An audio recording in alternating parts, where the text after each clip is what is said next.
ಹರೇ ಕೃಷ್ಣ. ಗೌರಿ ಮಾತಾಜಿ ಬರ್ಲಿಲ್ಲ, ಸ್ಟಾರ್ಟ್ ಮಾಡೋಣ ನಾವು. ನಮಗೆ ಈ ಕೃಷ್ಣ ದೇವೋತ್ತಮ ಪರಮಪುರುಷ ಈ ಪುಸ್ತಕವನ್ನು ಓದಲು ಅನುವು ಮಾಡಿಕೊಟ್ಟಂತಹ ರಾಧಾ ಗೋವಿಂದ ದೇವಸ್ಥಾನ ಮಂಗಳೂರು ಕುಲಾಯ್ ಇಲ್ಲಿಯ ಅಧ್ಯಕ್ಷರಾದ ನಾಮನಿಷ್ಠ ದಾಸ್ ಪ್ರಭುಜಿಗೆ ನನ್ನ ನಿಮ್ಮೆಲ್ಲರ ಪರವಾಗಿ ಪ್ರಣಾಮಗಳನ್ನು ಸಲ್ಲಿಸ್ತೇನೆ. ಹಾಗೆ ನನ್ನ ಗುರು ವೃಂದದವರಿಗೂ ಕೂಡ ನಾನು ನನ್ನ ನಿಮ್ಮೆಲ್ಲರ ಪರವಾಗಿ ಪ್ರಣಾಮಗಳನ್ನು ಸಲ್ಲಿಸ್ತೇನೆ. ಇಸ್ಕಾನ್ ಫೌಂಡರ್ ಎಸಿ ಭಕ್ತಿ ವೇದಾಂತ ಶ್ರೀಲ ಪ್ರಭುಪಾದ್ ಇವರಿಗೂ ಕೂಡ ನನ್ನ ನಿಮ್ಮೆಲ್ಲರ ಪರವಾಗಿ ಪ್ರಣಾಮಗಳನ್ನು ಸಲ್ಲಿಸ್ತಾ ಇದ್ದೇನೆ. ಹಾಗೂ ಈ ಓದುವ ತರಗತಿಗೆ ಬಂದಂತ ಎಲ್ಲರಿಗೂ ಕೂಡ ಸ್ವಾಗತವನ್ನು ಕೋರುತ್ತಾ ಪ್ರಾರ್ಥನೆಯನ್ನು ಮಾಡೋಣ. ಓಂ ಅಜ್ಞಾನತಿಮಿರಂಧಸ್ಯ ಜ್ಞಾನಾಂಜನಶಲಾಕಾಯ ಚಕ್ಷುರುನ್ಮಿಲಿತಂ ಯೇನ ತಸ್ಮೈ ಶ್ರೀ ಗುರುವೇ ನಮಃ. ಶ್ರೀ ಚೈತನ್ಯ ಮನೋಭೀಷ್ಟಂ ಸ್ಥಾಪಿತಂ ಯೇನ ಭೂತಲೆ ಸ್ವಯಂ ರೂಪ ಕದಾ ಮಹ್ಯಂ ದದಾತಿ ಸ್ವಪದಾಂತಿಕಂ. ವಂದೇಹಂ ಶ್ರೀ ಗುರು ಶ್ರೀಯುತಪದಕಮಲಂ ಶ್ರೀ ಗುರುನ್ ವೈಷ್ಣವಾಂಶ ಶ್ರೀರೂಪಂ ಸಾಗ್ರಜಾತಂ ಸಹಗಣ ರಘುನಾಥಾನ್ವಿತಂ ತಂ ಸಜೀವಂ ಸಾದ್ವೈತಂ ಸಾವಧೂತಂ ಪರಿಜನ ಸಹಿತಂ ಕೃಷ್ಣ ಚೈತನ್ಯ ದೇವಂ ಶ್ರೀ ರಾಧಾ ಕೃಷ್ಣ ಪಾದನ್ ಸಹಗಣ ಲಲಿತ ಶ್ರೀ ವಿಶಾಖಾನ್ವಿತಂಶ ತೇ ಕೃಷ್ಣ ಕರುಣಾ ಸಿಂಧು ದೀನ ಬಂಧು ಜಗತ್ಪತೆ ಗೋಪೇಶ ಗೋಪಿಕಾ ಕಾಂತ ರಾಧಾ ಕಾಂತ ನಮಸ್ತುತೆ. ತಪ್ತ ಕಾಂಚನ ಗೌರಾಂಗೇ ರಾಧೆ ವೃಂದಾವನೇಶ್ವರಿ ವೃಷಭಾನುಸುತೆ ದೇವಿ ಪ್ರಣಮಾಮಿ ಹರಿ ಪ್ರಿಯೆ. ವಾಂಚಾ ಕಲ್ಪತರುಭಶ್ಚ ಕೃಪಾ ಸಿಂಧುಭ್ಯ ಏವ ಚ ಪತಿತಾನಾಂ ಪಾವನೇಭ್ಯೋ ವೈಷ್ಣವೇಭ್ಯೋ ನಮೋ ನಮಃ. ಜಯ ಶ್ರೀ ಕೃಷ್ಣ. ನಮೋ ಓಂ ವಿಷ್ಣುಪಾದಾಯ ಕೃಷ್ಣ ಪ್ರೇಷ್ಠಾಯ ಭೂತಲೆ ಶ್ರೀಮತೆ ಭಕ್ತಿ ವೇದಾಂತ ಸ್ವಾಮಿನ್ ಇತಿ ನಾಮಿನೆ. ನಮಸ್ತೆ ಸರಸ್ವತಿ ದೇವಿ ಗೌರವಾಣಿ ಪ್ರಚಾರಿಣಿ ನಿರ್ವಿಶೇಷ ಶೂನ್ಯವಾದಿ ಪಾಶ್ಚಾತ್ಯ ದೇಶ ತಾರಿಣಿ. ಜಯ ಶ್ರೀ ಕೃಷ್ಣ ಚೈತನ್ಯ ಪ್ರಭು ನಿತ್ಯಾನಂದ ಶ್ರೀ ಅದ್ವೈತ ಗದಾಧರ ಶ್ರೀವಾಸಾದಿ ಗೌರ ಭಕ್ತ ವೃಂದ. ಹರೇ ಕೃಷ್ಣ ಕೃಷ್ಣ ಕೃಷ್ಣ ಹರೇ ಹರೇ ಹರೇ ರಾಮ ರಾಮ ರಾಮ ಹರೇ ಹರೇ. ಹರೇ ಕೃಷ್ಣ. ಬಂದಂತ ಎಲ್ಲರಿಗೂ ಕೂಡ ಸ್ವಾಗತವನ್ನು ಕೋರುತ್ತಾ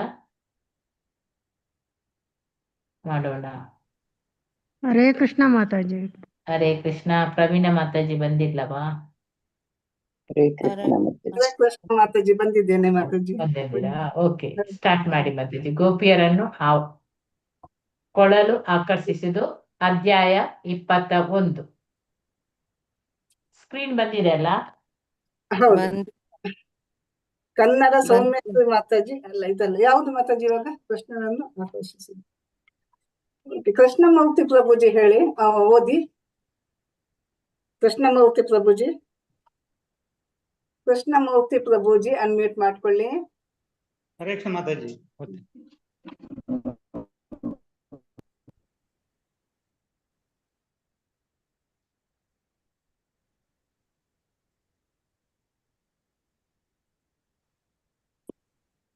ಓದಿ ಪ್ರಭುಜಿ. ಗೋಪಿಯರನ್ನು ಕೊಳಲು ಆಕರ್ಷಿಸಿದ್ದು ಹೂಗಳು, ದುಂಬಿಗಳು ಸಂತೋಷದಿಂದ ಜಂಕರಿಸುತ್ತಿದ್ದ ಕಾಡಿನ ವಾತಾವರಣದಿಂದ ಕೃಷ್ಣನಿಗೆ ಬಹು ಸಂತೋಷವಾಯಿತು. ಓದ್ತಾ ಇದ್ದೇನೆ ಮಾತಾಜಿ? ಹೇಳ್ತದೆ, ಓದಿ ಪ್ರಭುಜಿ. ಪ್ರಭುಜಿ ಕೇಳಿಸುವುದಿಲ್ಲ ಪ್ರಭುಜಿ.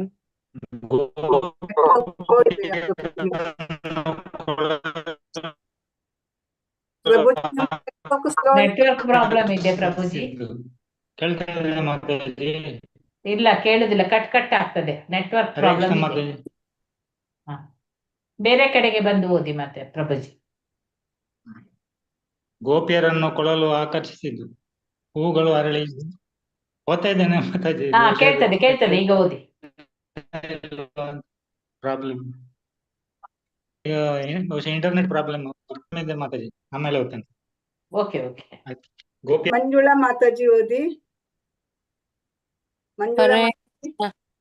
ಹರೇ ಕೃಷ್ಣ ಮಾತಾಜಿ. ಗೋಪಿಯರನ್ನು ಕೊಳಲು ಆಕರ್ಷಿಸಿದ್ದು ಹೂವುಗಳು ಅರಳಿ ದುಂಬಿಗಳು ಸಂತೋಷದಿಂದ ಝೇಂಕರಿಸುತ್ತಿದ್ದ ಕಾಡಿನ ವಾತಾವರಣದಿಂದ ಕೃಷ್ಣನಿಗೆ ಬಹು ಸಂತೋಷವಾಯಿತು. ಪಕ್ಷಿಗಳು, ಗಿಡಮರಗಳು, ಕೊಂಬೆಗಳು ಬಹು ಸಂತೋಷದಿಂದಿರುವಂತೆ ಕಂಡವು. ಕೃಷ್ಣ ಮತ್ತು ಬಲರಾಮರು ಗೋಪ ಬಾಲಕರೊಂದಿಗೆ ಗೋವುಗಳನ್ನು ಕಾಯುತ್ತಿದ್ದಾಗ ಕೃಷ್ಣನು ದಿವ್ಯ ಕೊಳಲನ್ನು ನುಡಿಸಲಾರಂಭಿಸಿದನು.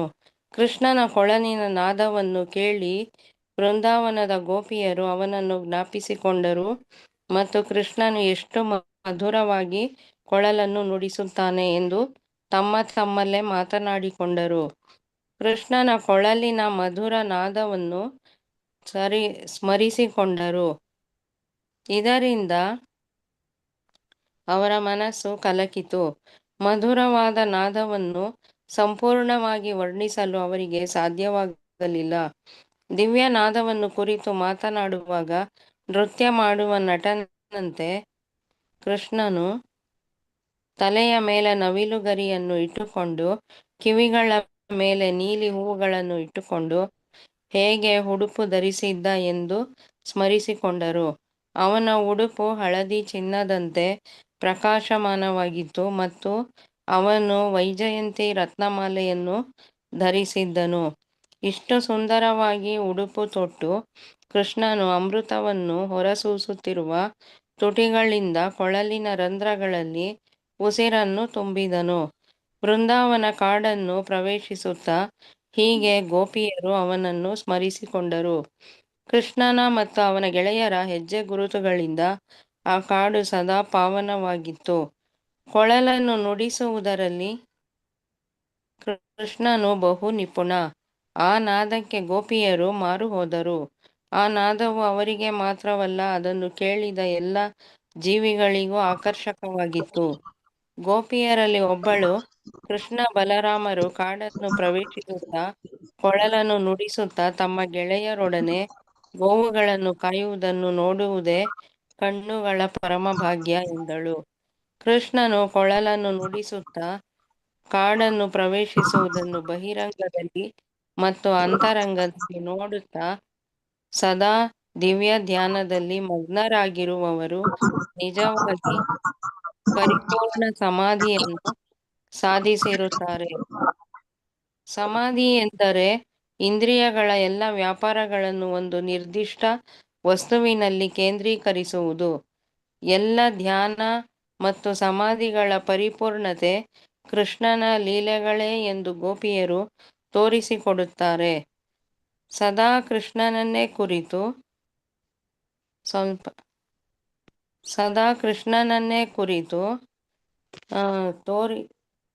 ಸ್ಕ್ರೀನ್ ಅಡ್ಡ ಏನೋ ಬರ್ತಾ ಇದೆ ಮಾತಾಜಿ, ಸ್ಕ್ರೀನ್ ಅಲ್ಲಿ ಏನೋ ಬರ್ತಾ ಇದೆ ಮಾತಾಜಿ. ಹೌದು. ಹೋಯ್ತು. ಸದಾ ಸದಾ ಕೃಷ್ಣನನ್ನೇ ಕುರಿತು ಆಲೋಚಿಸುವ ಯಾರೇ ಆಗಲಿ ಯೋಗಿ ಶ್ರೇಷ್ಠನು ಎಂದು ಭಗವದ್ಗೀತೆಯಲ್ಲಿ ದೃಢಪಡಿಸಿದೆ. ಧನ್ಯವಾದಗಳು ಮಾತಾಜಿ. ಹರೇ ಕೃಷ್ಣ ಮಾತಾಜಿ, ಧನ್ಯವಾದಗಳು. ಲಕ್ಷ್ಮೀ ದೇವಿ ಮಾತಾಜಿ ಓದಿ. ಲಕ್ಷ್ಮೀ ದೇವಿ ಮಾತಾಜಿ ಅನ್ಮ್ಯೂಟ್ ಮಾಡ್ಕೊಳ್ಳಿ. ಹರೇ ಕೃಷ್ಣ ಮಾತಾಜಿ. ಮತ್ತೊಬ್ಬ ಅಲ್ವಾ ಮಾತಾಜಿ? ಹೌದೌದು. ಮತ್ತೊಬ್ಬ ಗೋಪಿಯು ಹರೇ ಕೃಷ್ಣ ಮಾತಾಜಿ. ಹರೇ ಮತ್ತೊಬ್ಬ ಗೋಪಿಯು ಕೃಷ್ಣ ಬಲರಾಮರು ಗೋವುಗಳನ್ನು ಕಾಯುತ್ತಿದ್ದಾಗ ರಂಗಭೂಮಿಯ ಮೇಲೆ ಅಭಿನಯಿಸಲು ಹೋಗುವ ನಟರಂತೆ ಕಾಣುತ್ತಾರೆ ಎಂದು ಹೇಳಿದಳು. ಕೃಷ್ಣನದು ಹೊಳೆಯುವ ಪೀತಾಂಬರ, ಬಲರಾಮನದು ನೀಲಿ ಉಡುಪು. ತಮ್ಮ ಕೈಯಲ್ಲಿ ಅವರು ಮಾವಿನ ಚಿಗುರುಗಳನ್ನು, ನವಿಲುಗರಿಗಳನ್ನು, ಹೂವಿನ ಗೊಂಚಲುಗಳನ್ನು ಹಿಡಿದಿರುತ್ತಿದ್ದರು. ಕಮಲದ ಹಾರಗಳನ್ನು ಧರಿಸಿ ಅವರು ಒಮ್ಮೊಮ್ಮೆ ತಮ್ಮ ಸ್ನೇಹಿತರ ನಡುವೆ ತುಂಬಾ ಇಂಪಾಗಿ ಹಾಡುತ್ತಿದ್ದರು. ಒಬ್ಬ ಗೋಪಿಯು ತನ್ನ ಸ್ನೇಹಿತೆಗೆ, ಕೃಷ್ಣ ಮತ್ತು ಬಲರಾಮರು ಇಷ್ಟು ಸುಂದರವಾಗಿ ಹೇಗೆ ಕಾಣುತ್ತಾರೆ ಎಂದಳು. ಮತ್ತೊಬ್ಬ ಗೋಪಿಯು, ಪ್ರೀತಿಯ ಗೆಳತಿ, ಅವನ ಬಿದಿರು ಕೊಳಲನ್ನು ಕುರಿತು ನಾವು ಯೋಚಿಸಲು ಸಾಧ್ಯವಿಲ್ಲ. ಕೃಷ್ಣನ ತುಟಿಗಳ ಅಮೃತವನ್ನು ಈಗ ಸವಿಯುವ ಆ ಕೊಳಲು ಎಂತಹ ಪುಣ್ಯ ಕಾರ್ಯಗಳನ್ನು ಮಾಡಿರಬೇಕು ಎಂದಳು. ಕೃಷ್ಣನು ಕೆಲವೊಮ್ಮೆ ಗೋಪಿಯರನ್ನು ಮುತ್ತಿಡುತ್ತಾನೆ, ಆದುದರಿಂದ ಅವನ ತುಟಿಯ ದಿವ್ಯ ಅಮೃತವು ಅವರಿಗೆ ಮಾತ್ರ ಲಭ್ಯ. ಅವನ ತುಟಿಗಳು ಅವರ ಸ್ವತ್ತು ಎಂದೇ ಅವರು ಭಾವಿಸಿದ್ದರು. ಆದ್ದರಿಂದ ಗೋಪಿಯರು ಕೊಳಲು ಬರಿಯ ಬಿದಿರು ಕೋಳಷ್ಟೇ ಸದಾ ಕೃಷ್ಣನ ಅದರಾಮೃತವನ್ನು ಸವಿಯುತ್ತಿರುವುದು ಹೇಗೆ? ಕೊಳಲು ಪರಮಪ್ರಭುವಿನ ಸೇವೆಯಲ್ಲಿ ನಿರತವಾಗಿರುವುದರಿಂದ ಅದರ ತಂದೆ ತಾಯಿಯರಿಗೆ ಬಹಳ ಸಂತೋಷವಾಗಿರಬೇಕು ಎಂದರು. ಮರಗಳನ್ನು ನೀರನ್ನು ಕುಡಿದೇ ಬದುಕುತ್ತವೆ. ಆದುದರಿಂದ ನದಿ ಕೆರೆಗಳು ಮರಗಳ ತಾಯಿಯರು ಎಂದೇ ಭಾವನೆ. ವೃಂದಾವನದ ನದಿಗಳ ಮತ್ತು ಕೆರೆಗಳ ನೀರು ಸಂತೋಷ ಪಡುತ್ತಿದ್ದ ತಾವರೆ ಹೂಗಳಿಂದ ತುಂಬಿ ಹೋಗಿತ್ತು, ಏಕೆಂದರೆ ಅದು ನನ್ನ ಮಗನಾದ ಬಿದುರು ಕೋಳು ಕೃಷ್ಣನ ತುಟಿಯ ಅಮೃತವನ್ನು ಸವಿಯುತ್ತಿರುವುದು ಹೇಗೆ ಎಂದು ಯೋಚನೆ ಮಾಡುತ್ತಿದ್ದಿತು. ಜ್ಞಾನವನ್ನು ಸಾಧಿಸಿದವರು ತಮ್ಮ ಸಂತತಿಯವರು ಪ್ರಭುವಿನ ಸೇವೆಯಲ್ಲಿ ನಿರತರಾಗಿರುವುದನ್ನು ಕಂಡು ಸಂತೋಷ ಪಡುವಂತೆ ನದಿಗಳ ಮತ್ತು ಕೆರೆಗಳ ದಡದಲ್ಲಿದ್ದ ಬೊಂಬಿನ ಮರಗಳು ತಮ್ಮ ವಂಶಜನು ಪ್ರಭುವಿನ ಸೇವೆಯಲ್ಲಿ ನಿರತರಾಗಿರುವುದನ್ನು ಕಂಡು ಸಂತೋಷಪಟ್ಟವು. ಮಹದಾನಂದದಿಂದ ವೃಕ್ಷಗಳು ಜೇನನ್ನು ಸುರಿಸುತ್ತಿದ್ದವು.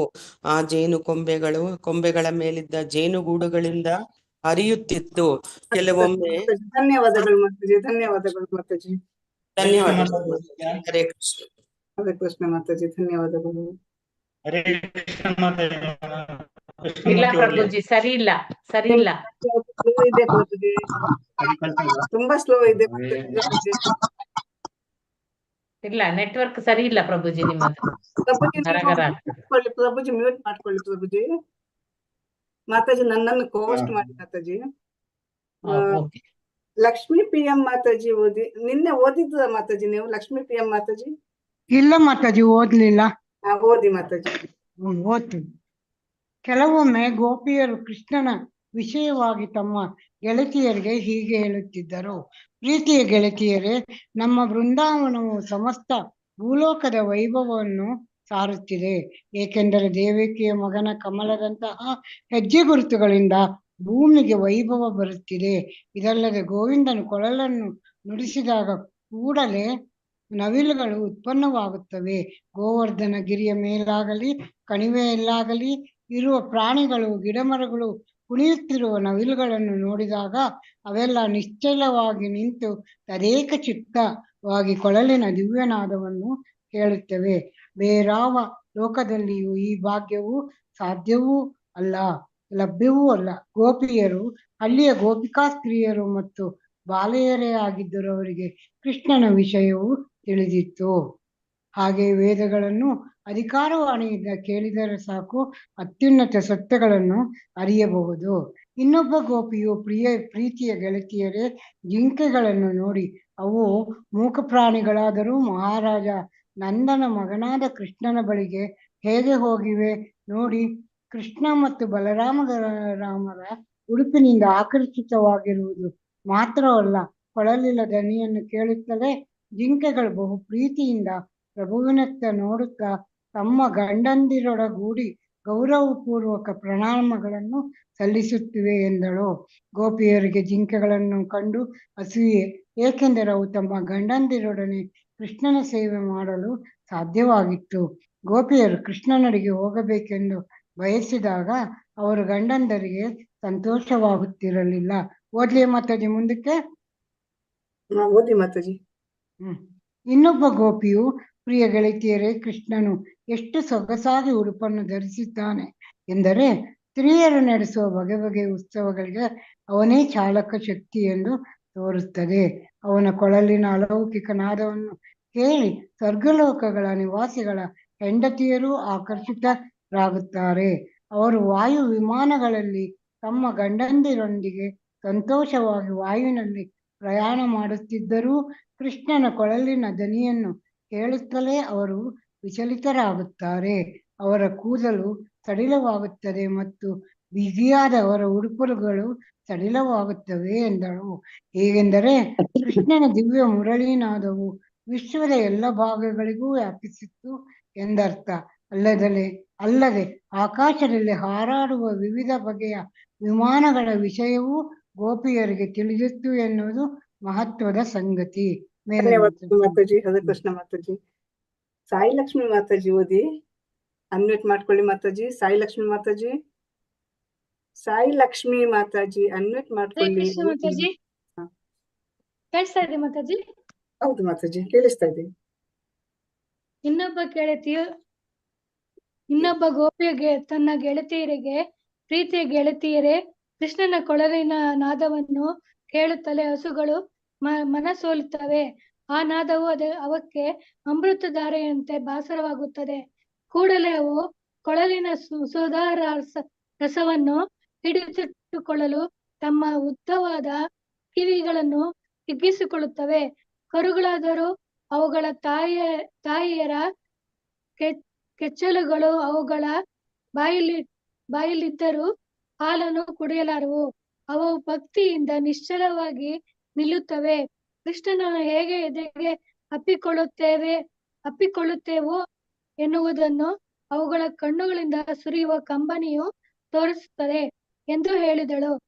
ಈ ಆಗುಹೋಗುಗಳು ವೃಂದಾವನದಲ್ಲಿ ಕೃಷ್ಣನಿಗಾಗಿ ಕಂಬನಿ ಸುರಿಸಿ ಅವನನ್ನು ಎದೆಗಪ್ಪಿಕೊಳ್ಳುವುದು ಹಸುಗಳಿಗೂ ಕರುಗಳಿಗೂ ತಿಳಿದಿತ್ತು ಎನ್ನುವುದನ್ನು ತೋರಿಸುತ್ತವೆ.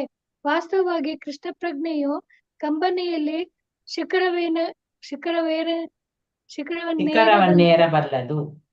ಶಿಖರವನ್ನೇರಬಲ್ಲದು.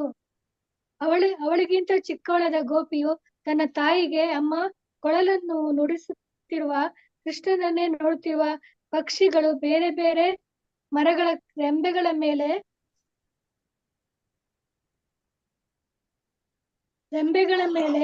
ಮತ್ತು ಚಿಗುರುಗಳ ಮೇಲೆ ಲಕ್ಷ್ಯವಿಟ್ಟು ಕೇಳುತ್ತಾ ಕೂತಿವೆ. ಅವುಗಳನ್ನು ನೋಡಿದರೆ ಅವು ಬೇರೆಲ್ಲವನ್ನು ಮರೆತು ಕೃಷ್ಣನ ಕೊಳಲನ್ನು ಕೇಳುವುದರಲ್ಲಿ ಮಗ್ನವಾಗಿವೆ ಎಂದು ಕಾಣುತ್ತದೆ. ಇದು ಅವು ಸಾಮಾನ್ಯ ಪಕ್ಷಿಗಳಲ್ಲ ಎಂದು ತೋರಿಸಿಕೊಡುತ್ತದೆ. ಅವು ಮಹರ್ಷಿಗಳು ಮತ್ತು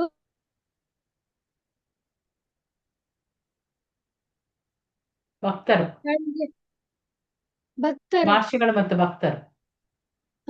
ಮಹರ್ಷಿಗಳು ಮತ್ತು ಭಕ್ತರು ಕೃಷ್ಣನ ಕೊಳಲನ್ನು ಕೇಳುವುದಕ್ಕೆಂದೇ ಅವರು ಪಕ್ಷಿಗಳಾಗಿ ವೃಂದಾವನ ಕಾಡಿಗೆ ಬಂದಿದ್ದಾರೆ ಎಂದಳು.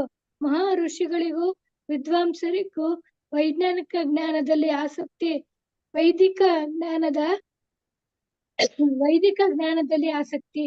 ವೈದಿಕ ಜ್ಞಾನದ ತಿರುಳನ್ನು ಭಗವದ್ಗೀತೆಯಲ್ಲಿ ಹೀಗೆ ಹೇಳಿದೆ: ವೈದೇಶ್ಚ ಸರ್ವೇರ್ ಅಹಂ ಏವ ವೈದೇಹ. ವೇದಗಳ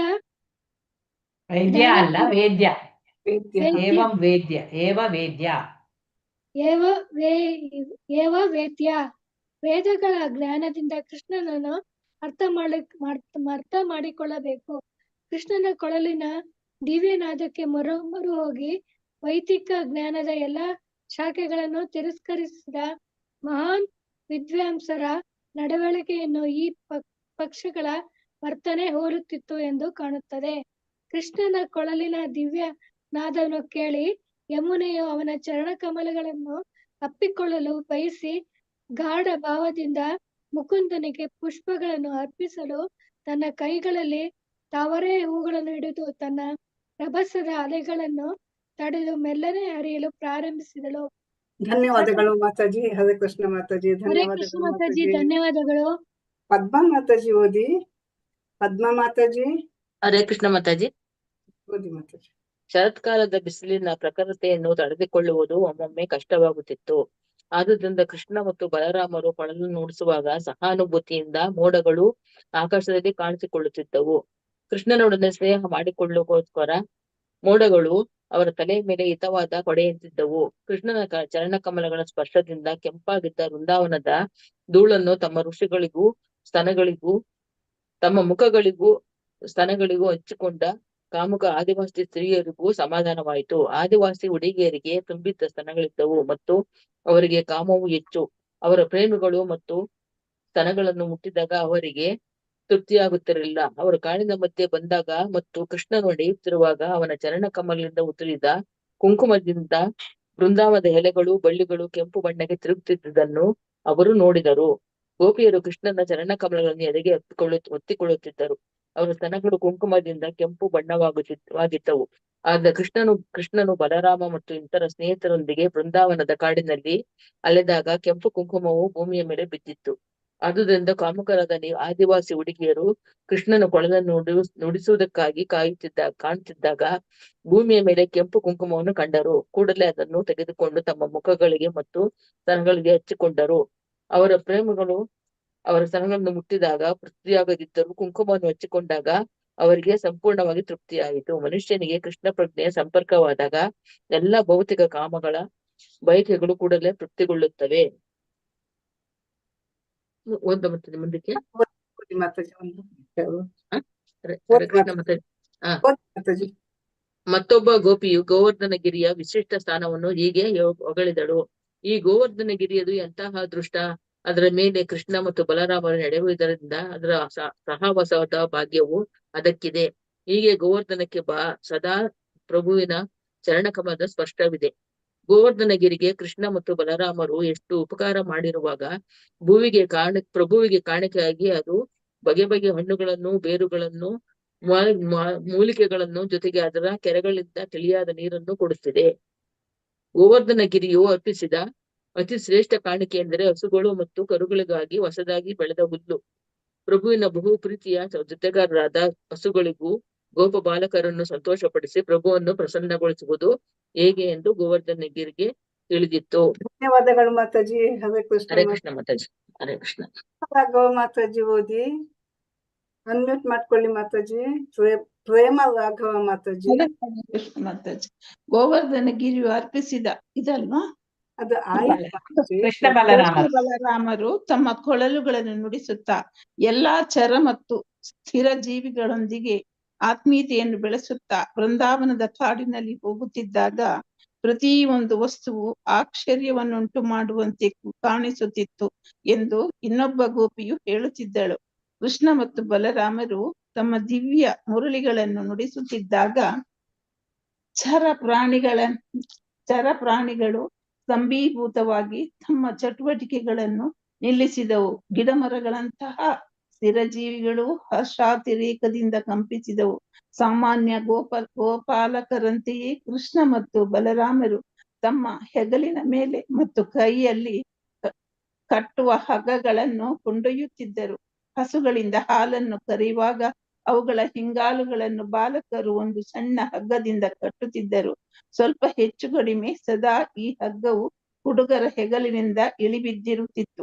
ಅದು ಕೃಷ್ಣ ಮತ್ತು ಬಲರಾಮರ ಹೆಗಲ ಮೇಲೆ ಇಲ್ಲದಿರಲಿಲ್ಲ.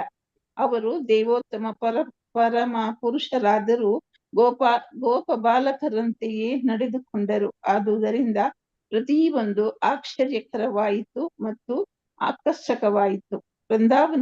ವೃಂದಾವನ ಕಾಡಿನಲ್ಲಿ ಅಥವಾ ಗೋವರ್ಧನ ಗಿರಿಯ ಮೇಲೆ ಕೃಷ್ಣನು ಹಸುಗಳನ್ನು ಮೇಯಿಸುತ್ತಿದ್ದಾಗ ಅಲ್ಲಿಯ ಗೋಪಿಯರು ಅವನನ್ನು ಕುರಿತು ಯೋಚಿಸುವುದರಲ್ಲಿ ಮತ್ತು ಅವನ ಬೇರೆ ಬೇರೆ ಲೀಲೆಗಳನ್ನು ಕುರಿತು ಚರ್ಚಿಸುವುದರಲ್ಲಿ ಮಗ್ನರಾಗಿದ್ದರು.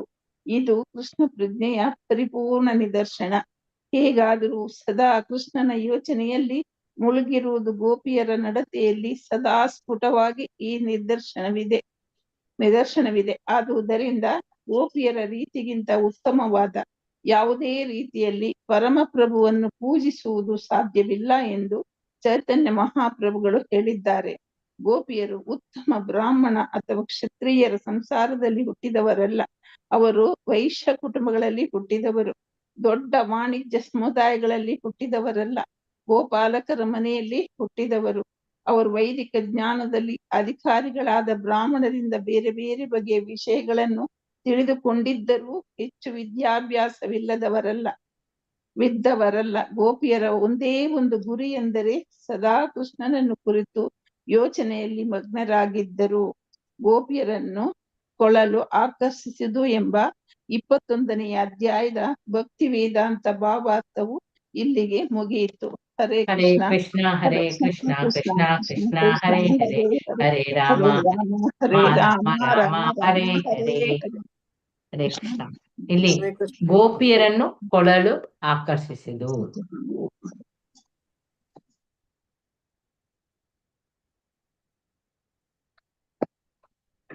ಗೌರಿ ಮಾತಾಜಿ ಬಂದಿಲ್ಲ ಅಲ್ಲ ನೋಡಿ ಮಾತಾಜಿ.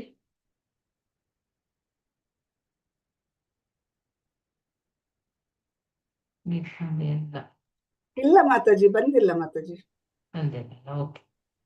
ಹೂಗಳು ಅರಳಿ ದುಂಬಿಗಳು ಸಂತೋಷದಿಂದ ಜೇಂಕರಿಸುತ್ತಿದ್ದ ಈ ಕಾಡಿನ ವಾತಾವರಣದಿಂದ ಅಲ್ಲಿ ಕೃಷ್ಣನಿಗೆ ಏನಾಯ್ತು, ಬಹು ಸಂತೋಷ ಆಗ್ತದೆ. ಪಕ್ಷಿಗಳು, ಗಿಡ ಮರಗಳು, ಕೊಂಬೆಗಳು ಅದು ಎಲ್ಲ ಸಂತೋಷದಿಂದ ಇರುವಂತೆ ಕಾಣ್ತವೆ. ಕೃಷ್ಣ ಮತ್ತು ಬಲರಾಮರು ಗೋಪ ಬಾಲಕರೊಂದಿಗೆ ಗೋವುಗಳನ್ನು ಕಾಯ್ತಿದ್ದಾಗ ಕೃಷ್ಣ ಈ ದಿವ್ಯ ಕೊಳಲನ್ನು ನುಡಿಸ್ಲಿಕ್ಕೆ ಆರಂಭಿಸಿದರು. ಕೃಷ್ಣನ ಆ ಕೊಳಲಿನ ನಾದವನ್ನು ಕೇಳಿ ವೃಂದಾವನದ ಗೋಪಿಯರು ಅವನನ್ನು ಜ್ಞಾಪಿಸಿಕೊಳ್ತಾರೆ ಮತ್ತು ಕೃಷ್ಣನು ಎಷ್ಟು ಮಧುರವಾಗಿ ಕೊಳಲನ್ನು ನುಡಿಸ್ತಾರೆ ಅಂತೇಳಿ ತಮ್ಮೊಳಗೆ ಮಾತನಾಡ್ಕೊಳ್ತಾರೆ. ಆ ಕೃಷ್ಣನ ಆ ಕೊಳಲಿನ ಮಧುರ ನಾದವನ್ನು ಅವರು ಸ್ಮರಿಸಿಕೊಳ್ತಾರೆ. ಆಮೇಲೆ ಅವರ ಮನಸ್ಸು ಏನಾಗ್ತದೆ, ಇದರಿಂದ ಕಲಕ್ತದೆ. ಮಧುರವಾದ ಈ ನಾದವನ್ನು ಸಂಪೂರ್ಣವಾಗಿ ವರ್ಣಿಸ್ಲಿಕ್ಕೆ ಅವರಿಗೆ ಸಾಧ್ಯವಾಗುವುದೂ ಆಗ್ಲಿಲ್ಲ. ದಿವ್ಯ ನಾದವನ್ನು ಕುರಿತು ಮಾತನಾಡುವಾಗ ನೃತ್ಯ ಮಾಡುವ ನಟನಂತೆ ಕೃಷ್ಣನು ತಲೆಯ ಮೇಲೆ ನವಿಲುಗರಿಯನ್ನು ಇಟ್ಟುಕೊಂಡು, ಕಿವಿಗಳ ಮೇಲೆ ನೀಲಿ ಹೂಗಳನ್ನು ಇಟ್ಟುಕೊಂಡು, ಕೆಂಪು ಉಡುಗೆ ಧರಿಸಿದ್ದ ಅಂತೇಳಿ ಸ್ಮರಿಸಿಕೊಳ್ತಾರೆ. ಅವನ ಉಡುಪು ಹಳದಿ ಚಿನ್ನದಂತೆ ಪ್ರಕಾಶಮಾನವಾಗಿತ್ತು. ಮತ್ತೆ ಅವನಲ್ಲಿ ವೈಜಯಂತಿ ರತ್ನಮಾಲೆಯನ್ನು ಅವನು ಧರಿಸ್ತಾನೆ. ಎಷ್ಟು ಸುಂದರವಾಗಿ ಉಡುಪನ್ನು ತೊಟ್ಟು ಕೃಷ್ಣನು ಅಮೃತವನ್ನು ಹೊರಸೂಸುತ್ತಿರುವ ತನ್ನ ತುಟಿಗಳಿಂದ ಆ ಕೊಳಲಿನ ರಂಧ್ರಗಳಲ್ಲಿ ತನ್ನ ಉಸಿರನ್ನು ತುಂಬಿಕೊಳ್ತಾನೆ. ವೃಂದಾವನದ ಕಾಡನ್ನು ಪ್ರವೇಶಿಸ್ತಾನೆ. ಹೀಗೆ ಗೋಪಿಯರು ಅವನನ್ನು ಆ ರೀತಿಯಲ್ಲಿ ಸ್ಮರಿಸಿಕೊಳ್ತಾರೆ. ಕೃಷ್ಣನ ಮತ್ತೆ ಅವನ ಗೆಳೆಯರ ಹೆಜ್ಜೆ ಗುರುತುಗಳಿಂದ ಆ ಕಾಡು ಸದಾ ಪಾವನವಾಗಿ ಇರ್ತಿತ್ತು.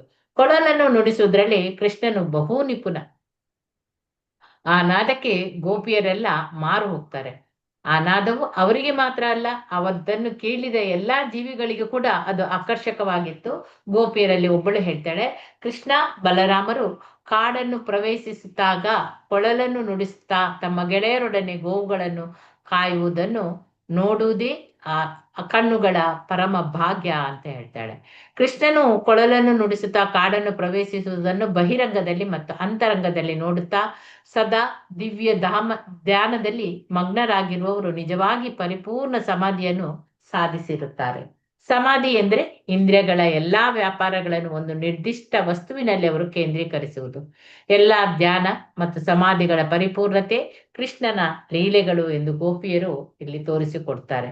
ಸದಾ ಕೃಷ್ಣನನ್ನೇ ಕುರಿತು ಆಲೋಚಿಸುವವರು ಯಾರೇ ಆಗ್ಲಿ ಯೋಗಿ ಶ್ರೇಷ್ಠನು ಎಂದು ಭಗವದ್ಗೀತೆಯಲ್ಲಿ ಅವರು ದೃಢಪಡಿಸಿದ್ದಾರೆ. ಮತ್ತೊಬ್ಬ ಗೋಪಿ ಹೇಳ್ತಾರೆ, ಕೃಷ್ಣ ಬಲರಾಮನನ್ನು ಗೋವುಗಳನ್ನು ಕಾಯ್ತಿದ್ದಾಗ ರಂಗಭೂಮಿಯ ಮೇಲೆ ಅಭಿನಯಿಸಲು ಹೋಗುವ ನಟರಂತೆ ಅವರು ಕಾಣ್ತಾರೆ ಎಂದು ಹೇಳ್ತಾಳೆ. ಕೃಷ್ಣನದು ಹೊಳೆಯುವ ಪಿತಾಂಬರ, ಬಲರಾಮನದು ನೀಲಿ ಉಡುಪು. ತಮ್ಮ ಕೈಯಲ್ಲಿ ಅವರು ಮಾವಿನ ಚಿಗುರುಗಳನ್ನು, ನವಿಲುಗರಿಗಳನ್ನು, ಹೂವಿನ ಗೊಂಚಲುಗಳನ್ನು ಹಿಡಿದಿರ್ತಿದ್ರು. ಕಮಲದ ಹಾರಗಳನ್ನು ಧರಿಸಿ ಅವರು ಒಮ್ಮೊಮ್ಮೆ ತಮ್ಮ ಸ್ನೇಹಿತರ ನಡುವೆ ತುಂಬಾ ಇಂಪಾಗಿ ಹಾಡ್ತಿದ್ರು. ಒಬ್ಬ ಗೋಪಿಯು ತನ್ನ ಸ್ನೇಹಿತೆಗೆ ಹೇಳ್ತಾರೆ, ಕೃಷ್ಣ ಮತ್ತು ಬಲರಾಮರು ಎಷ್ಟು ಸುಂದರವಾಗಿ ಹೇಗೆ ಕಾಣ್ತಾರೆ ಅಂತ ಕೇಳ್ತಾಳೆ. ಮತ್ತೊಬ್ಬ ಗೋಪಿಯು ಪ್ರೀತಿಯ ಗೆಳತಿ, ಅವನು ಬಿದಿರು ಕೊಳಲನ್ನು ಕುರಿತು ನಾವು ಯೋಚಿಸಲೂ ಸಾಧ್ಯ ಇಲ್ಲ. ಅವನ ಬಿದಿರು ಕೊಳಲು, ಅದನ್ನು ಯೋಚಿಸ್ಲಿಕ್ಕೆ ಸಾಧ್ಯ ಇಲ್ಲ. ಕೃಷ್ಣನ ತುಟಿಗಳ ಅಮೃತವನ್ನು ಈಗ ಸವಿಯುವ ಆ ಕೊಳಲು ಎಂತಹ ಪುಣ್ಯ ಕಾರ್ಯಗಳನ್ನು ಮಾಡಿರ್ಬೇಕು ಅಂತ ಹೇಳ್ತಾಳೆ. ಕೃಷ್ಣನು ಕೆಲವೊಮ್ಮೆ ಗೋಪಿಯರನ್ನು ಮುತ್ತಿಡುತ್ತಾನೆ. ಆದುದರಿಂದ ಅವನ ತುಟಿಯು ದಿವ್ಯ ಅಮೃತವು ಅವರಿಗೆ ಮಾತ್ರ ಲಭ್ಯ. ಅವನ ತುಟಿಗಳು ಅವರ ಸೊತ್ತು ಎಂದು ಅವರು ಭಾವಿಸ್ತಾರೆ. ಆದುದರಿಂದ ಗೋಪಿಯರು ಕೊಳಲು ಬರಿಯ ಬಿದಿರು ಕೋಲಷ್ಟೇ, ಅದು ಸದಾ ಕೃಷ್ಣನ ಆದರ ಅಮೃತವನ್ನು ಸವಿಯುತ್ತಿರುವುದು ಹೇಗೆ? ಕೊಳಲು ಪರಮ ಪ್ರಭುವಿನ ಸೇವೆಯಲ್ಲಿ ನಿರತರಾಗಿರುವುದರಿಂದ ಅದರ ತಂದೆ ತಾಯಿಯರಿಗೆ ಬಹಳ ಸಂತೋಷವಾಗಿರ್ಬೇಕು ಅಂತ ಹೇಳ್ತಾರೆ. ಮರಗಳು ನೀರನ್ನು ಕುಡಿದೇ ಬದುಕುತ್ತವೆ. ಆದುದರಿಂದ ನದಿ ಕೆರೆಗಳು ಮರಗಳ ತಾಯಿಯರು ಎಂದೇ ಭಾವನೆ. ವೃಂದಾವನದ ನದಿಗಳು ಮತ್ತು ಕೆರೆಗಳ ನೀರು ಸಂತೋಷ ಪಡುತ್ತಿದ್ದ ತಾವರೆ ಹೂಗಳನ್ನು ಆ ಹೂಗಳಿಂದ ಅದು ತುಂಬಿ ಹೋಗಿತ್ತು. ಏಕೆಂದ್ರೆ ಅದು ನನ್ನ ಮಗನಾದ ಈ ಬೆದುರ್ಕೊಡು ಕೃಷ್ಣನ ತುಟಿಯ ಅಮೃತವನ್ನು ಸವಿಯುತ್ತಿರುವುದು ಹೇಗೆ ಎಂದು ಯೋಚನೆ ಮಾಡ್ತಾ ಇದ್ದಿತ್ತು. ಜ್ಞಾನವನ್ನು ಸಾಧಿಸಿದವರು ತಮ್ಮ ಸಂತತಿಯವರು ಪ್ರಭುವಿನ ಸೇವೆಯಲ್ಲಿ ನಿರತರಾಗಿರುವುದನ್ನು ಕಂಡು ಸಂತೋಷ ಪಡುವಂತೆ ನದಿಗಳು ಮತ್ತು ಕೆರೆಗಳ ದಡದಲ್ಲಿದ್ದ ಬೊಮ್ಮಿನ ಮರಗಳು ತಮ್ಮ ವಂಶಜನು ಪ್ರಭುವಿನ ಸೇವೆಯಲ್ಲಿ ನಿರತನಾಗಿರುವುದನ್ನು ಕಂಡು ಅವುಗಳು ಕೂಡ ಸಂತೋಷ ಪಟ್ಟವು. ಮಹಾದಾನಂದದಿಂದ ವೃಕ್ಷಗಳು ಜೇನನ್ನು ಸುರಿಸ್ತಾ ಇದ್ದವು. ಆ ಜೇನು ಕೊಂಬೆಗಳ ಮೇಲಿದ್ದ ಜೇನುಗೂಡುಗಳಾಗಿ ಹರಿಯುತ್ತಿತ್ತು. ಕೆಲವೊಮ್ಮೆ ಗೋಪಿಯರು ಕೃಷ್ಣನ ವಿಷಯವಾಗಿ ತಮ್ಮ ಗೆಳತಿಯರಿಗೆ ಹೀಗೆ ಹೇಳ್ತಿದ್ರು, ಪ್ರೀತಿಯ ಗೆಳತಿಯರೇ, ನಮ್ಮ ವೃಂದಾವನವು ಸಮಸ್ತ ಭೂಲೋಕದ ವೈಭವವನ್ನು ಅದು ಸಾರ್ತಿದೆ. ಏಕೆಂದ್ರೆ ದೇವಕಿಯ ಮಗನ ಕಮಲದಂತಹ ಹೆಜ್ಜೆ ಗುರುತುಗಳಿಂದ ಭೂಮಿಗೆ ವೈಭವ ಬರುತ್ತಿದೆ. ಇದಲ್ಲದೆ ಗೋವಿಂದನು ಕೊಳಲನ್ನು ನುಡಿಸಿದಾಗ ಕೂಡಲೇ ನವಿಲುಗಳು ಉನ್ಮತ್ತವಾಗ್ತದೆ. ಗೋವರ್ಧನ ಗಿರಿಯ ಮೇಲಾಗ್ಲಿ ಕಣಿವೆಯಲ್ಲಾಗ್ಲಿ ಇರುವ ಪ್ರಾಣಿಗಳು, ಗಿಡ ಮರಗಳು ಕುಣಿಯುತ್ತಿರುವ ಈ ನವಿಲುಗಳನ್ನು ನೋಡಿದಾಗ ಅವೆಲ್ಲ ನಿಶ್ಚಲವಾಗಿ ನಿಂತು ತದೇಕ ಚಿತ್ತವಾಗಿ ಕೊಳಲಿನ ಆ ದಿವ್ಯ ನಾದವನ್ನು ಕೇಳ್ತದೆ. ಬೇರಾವ ಲೋಕದಲ್ಲಿಯೂ ಈ ಭಾಗ್ಯ ಸಾಧ್ಯವೇ ಇಲ್ಲ, ಲಭ್ಯವೂ ಕೂಡ ಇಲ್ಲ. ಇಲ್ಲಿ ಗೋಪಿಯರು ಅಲ್ಲಿಯ ಗೋಪಿಕಾ ಸ್ತ್ರೀಯರು ಮತ್ತು ಬಾಲೆಯರೇ ಆಗಿದ್ರು ಕೂಡ ಅವರಿಗೆ ಕೃಷ್ಣನ ವಿಷಯವು ತಿಳಿದಿತ್ತು. ಹಾಗೆಯೇ ವೇದಗಳನ್ನು ಅಧಿಕಾರವಾಣಿಯಿಂದ ಕೇಳಿದರೆ ಸಾಕು, ಅತ್ಯುನ್ನತ ಸತ್ಯಗಳನ್ನು ನಾವು ತಿಳಿಯಬಹುದು. ಇನ್ನೊಬ್ಬ ಗೋಪಿ ಹೇಳ್ತಾಳೆ, ಪ್ರೀತಿಯ ಗೆಳತಿಯರೇ, ಜಿಂಕೆಗಳನ್ನು ನೋಡಿ, ಅವು ಮೂಕ ಪ್ರಾಣಿಗಳಾದರೂ ಮಹಾರಾಜ ನಂದನ ಮಗನಾದ ಕೃಷ್ಣನ ಬಳಿಗೆ ಹೇಗೆ ಹೋಗ್ತವೆ ನೋಡಿ. ಕೃಷ್ಣ ಮತ್ತು ಬಲರಾಮರ ಉಡುಪಿನಿಂದ ಆಕರ್ಷಿತವಾಗಿರುವುದು ಮಾತ್ರವಲ್ಲ, ಕೊಳಲಿನ ದನಿಯನ್ನು ಕೇಳುತ್ತಲೇ ಜಿಂಕೆಗಳು ಬಹು ಪ್ರೀತಿಯಿಂದ ಪ್ರಭುವಿನತ್ತ ನೋಡುತ್ತಾ ತಮ್ಮ ಗಂಡಂದಿರೊಡಗೂಡಿ ಗೌರವ ಪೂರ್ವಕವಾಗಿ ಪ್ರಣಾಮವನ್ನು ಸಲ್ಲಿಸ್ತವೆ ಅಂತ ಹೇಳ್ತಾಳೆ. ಗೋಪಿಯರಿಗೆ ಜಿಂಕೆಗಳನ್ನು ನೋಡಿದಾಗ ಅಸೂಯೆ, ಏಕೆಂದ್ರೆ ಅವು ತಮ್ಮ ಗಂಡಂದಿರೊಡನೆ ಕೃಷ್ಣನ ಸೇವೆ ಮಾಡಲು ಸಾಧ್ಯವಾಗಿತ್ತು. ಗೋಪಿಯರು ಕೃಷ್ಣನೆಡೆಗೆ ಹೋಗಬೇಕೆಂದು ಬಯಸಿದಾಗ ಅವರ ಗಂಡಂದಿರಿಗೆ ಅದು ಸಂತೋಷವಾಗ್ತಿರ್ಲಿಲ್ಲ.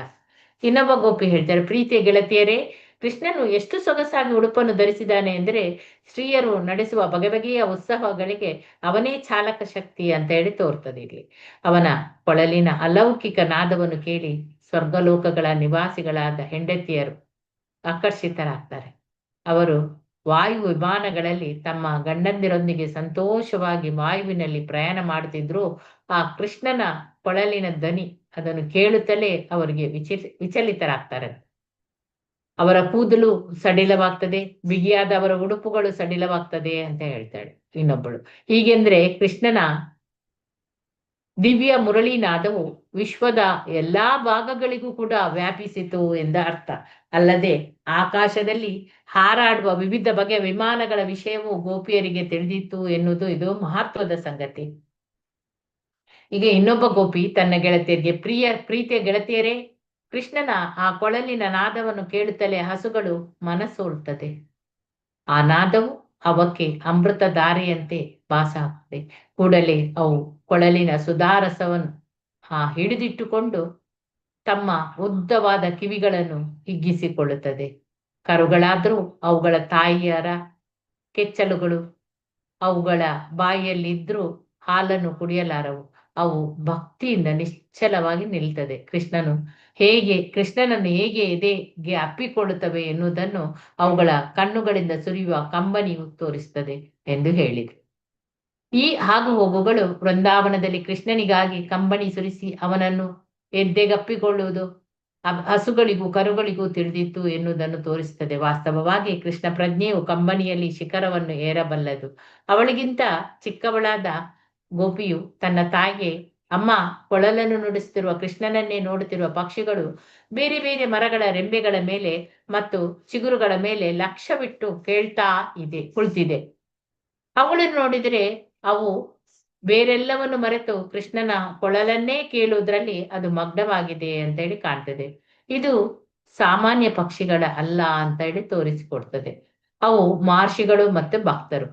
ಕೃಷ್ಣನ ಕೊಳಲನ್ನು ಕೇಳುವುದಕ್ಕೆಂದೇ ಅವರು ಪಕ್ಷಿಗಳಾಗಿ ವೃಂದಾವನದ ಕಾಡಿಗೆ ಬಂದಿದ್ದಾರೆ ಅಂತ ಹೇಳ್ತಾಳವಳು. ಮಹರ್ಷಿಗಳು ಮತ್ತು ವಿದ್ವಾಂಸರಿಗೆ ವೈದಿಕ ಜ್ಞಾನದಲ್ಲಿ ಆಸಕ್ತಿ. ವೈದಿಕ ಜ್ಞಾನದ ತಿರುಳನ್ನು ಭಗವದ್ಗೀತೆಯಲ್ಲಿ ಹೀಗೆ ಹೇಳಿದೆ, ವೇದಸ್ಯ ಸರ್ವೇ ಅಹಂ ಏವ ವೇದ್ಯ. ವೇದಗಳ ಅಜ್ಞಾನದಿಂದ ಕೃಷ್ಣನನ್ನು ಅರ್ಥ ಮಾಡಿಕೊಳ್ಬೇಕು.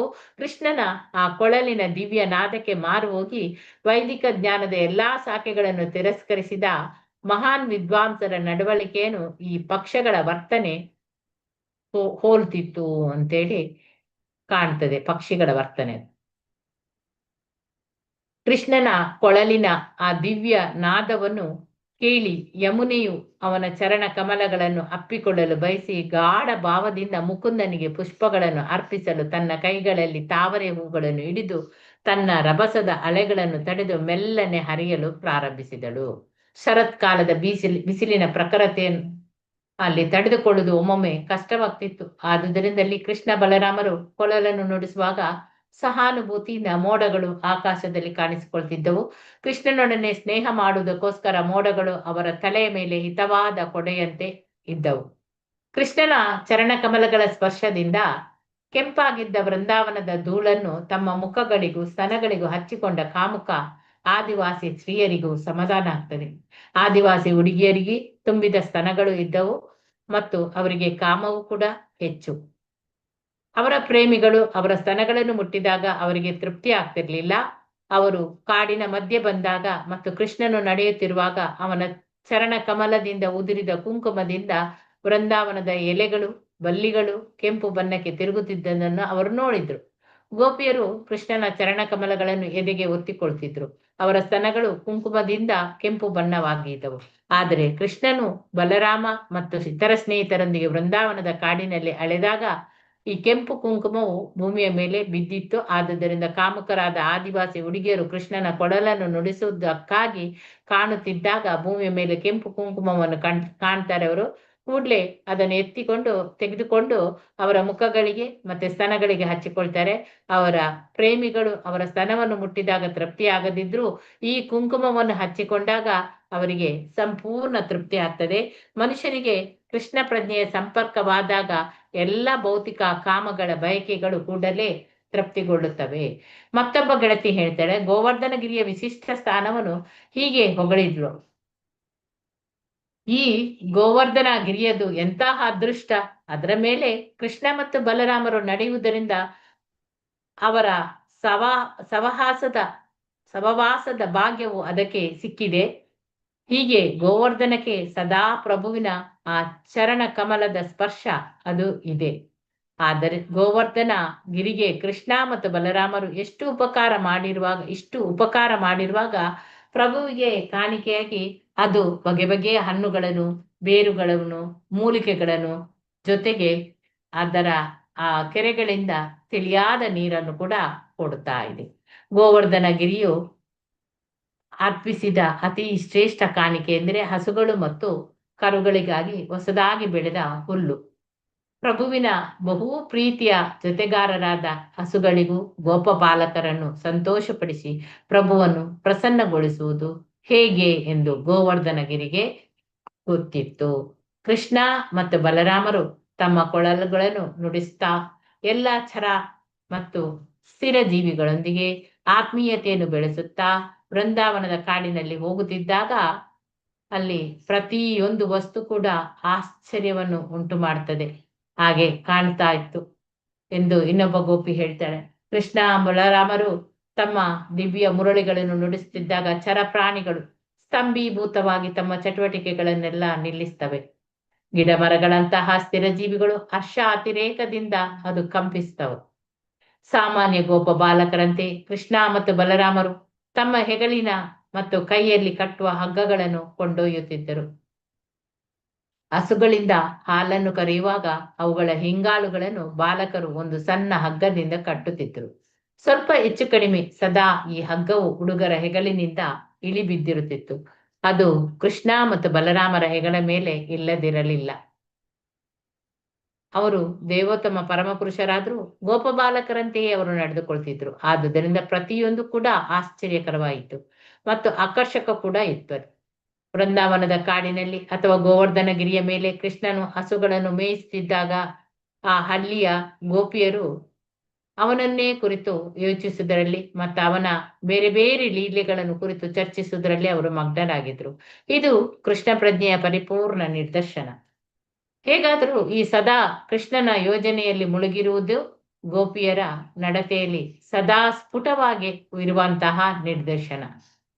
ಆದುದರಿಂದ ಗೋಪಿಯರೇ ರೀತಿಗಿಂತ ಉತ್ತಮವಾದ ಯಾವುದೇ ರೀತಿಯಲ್ಲಿ ಪರಮ ಪ್ರಭುವನ್ನು ಪೂಜಿಸುವುದು ಸಾಧ್ಯವಿಲ್ಲ ಎಂದು ಚೈತನ್ಯ ಮಹಾಪ್ರಭುಗಳು ಕೂಡ ಹೇಳಿದ್ದಾರೆ. ಅವರು ಉತ್ತಮ ಬ್ರಾಹ್ಮಣ ಅಥವಾ ಆ ಕ್ಷತ್ರಿಯ ಸಂಸಾರಗಳಲ್ಲಿ ಹುಟ್ಟಿದವರು ಅಲ್ಲ. ಅವರು ವೈಶ್ಯ ಕುಟುಂಬದಲ್ಲಿ ಹುಟ್ಟಿದವರು, ದೊಡ್ಡ ವಾಣಿಜ್ಯ ಸಮುದಾಯಗಳಲ್ಲಿ ಹುಟ್ಟಿದವರು ಕೂಡ ಅಲ್ಲ. ಗೋಪಾಲಕರ ಮನೆಗಳಲ್ಲಿ ಹುಟ್ಟಿದವರು. ಅವರು ವೈದಿಕ ಜ್ಞಾನದಲ್ಲಿ ಅಧಿಕಾರಿಗಳಾದ ಬ್ರಾಹ್ಮಣರಿಂದ ಬೇರೆ ಬೇರೆ ಬಗೆಯ ವಿಷಯಗಳನ್ನು ತಿಳಿದುಕೊಂಡಿದ್ರು ಹೆಚ್ಚು ವಿದ್ಯಾಭ್ಯಾಸವಿದ್ದವರು ಕೂಡ ಅಲ್ಲ. ಗೋಪಿಯರ ಒಂದೇ ಒಂದು ಗುರಿ ಎಂದರೆ ಸದಾ ಕೃಷ್ಣನನ್ನೇ ಕುರಿತು ಯೋಜನೆಗಳಲ್ಲಿ ಅವರು ಮಗ್ನರಾಗಿದ್ದರು. ಗೋಪಿಯರನ್ನು ಕೊಳಲು ಆಕರ್ಷಿಸಿತು ಎಂಬ 21ನೆಯ ಅಧ್ಯಾಯದ ಭಕ್ತಿ ವೇದಾಂತ ಭಾವಾರ್ಥ ಇಲ್ಲಿಗೆ ಮುಗಿಯಿತು. ಹರೇ ಕೃಷ್ಣ ಕೃಷ್ಣ ಕೃಷ್ಣ ಹರೇ ಹರೇ, ಹರೇ ರಾಮ ರಾಮ ರಾಮ ಹರೇ ಹರೇ, ಹರೇ ಕೃಷ್ಣ. ಅಧ್ಯಾಯ 22 ಗೋಪಿ ಕನ್ಯೆಯರ ಉಡುಪನ್ನು ಕದ್ದದ್ದು. ಓದಿ. ರತ್ನ ಮಾತಾಜಿ ಓದಿ. ರತ್ನ ಬಸವರಾಜು ಮಾತಾಜಿ. ರೇಖಾ ಬಂಗೇರ ಮಾತಾಜಿ ಓದಿ. ಹರೇ ಕೃಷ್ಣ ಮಾತಾಜಿ. ಓದಿ ಮಾತಾಜಿ. ಗೋಪಿ ಕನ್ಯರ ಉಡುಪನ್ನು ಕದ್ದದ್ದು. ವೈದಿಕ ನಾಗರಿಕತೆಯ ಪ್ರಕಾರ 10ರಿಂದ 14ನೇ ವಯಸ್ಸಿನ ಕನ್ಯರು ಒಳ್ಳೆಯ ಗಂಡನನ್ನು ಪಡೆಯಲು ಶಿವನನ್ನಾಗಲಿ ದುರ್ಗೆಯನ್ನಾಗಲಿ ಪೂಜೆ ಮಾಡುವುದು ಪದ್ಧತಿ. ಆದರೆ ವೃಂದಾವನದ ಕನ್ಯರು ಆಗಲೇ ಕೃಷ್ಣನ ಸೌಂದರ್ಯದಿಂದ ಆಕರ್ಷಿತರಾಗಿದ್ದರು. ಈ ಶರದ್ ಋತುವಿನ ಮೊದಲು ಹೇಮಂತ ಋತುವಿನ ಪ್ರಾರಂಭದಲ್ಲಿ ಅವರು ದುರ್ಗಾದೇವಿಯ ಪೂಜೆಯಲ್ಲಿ ನಿರತರಾಗಿದ್ದರು.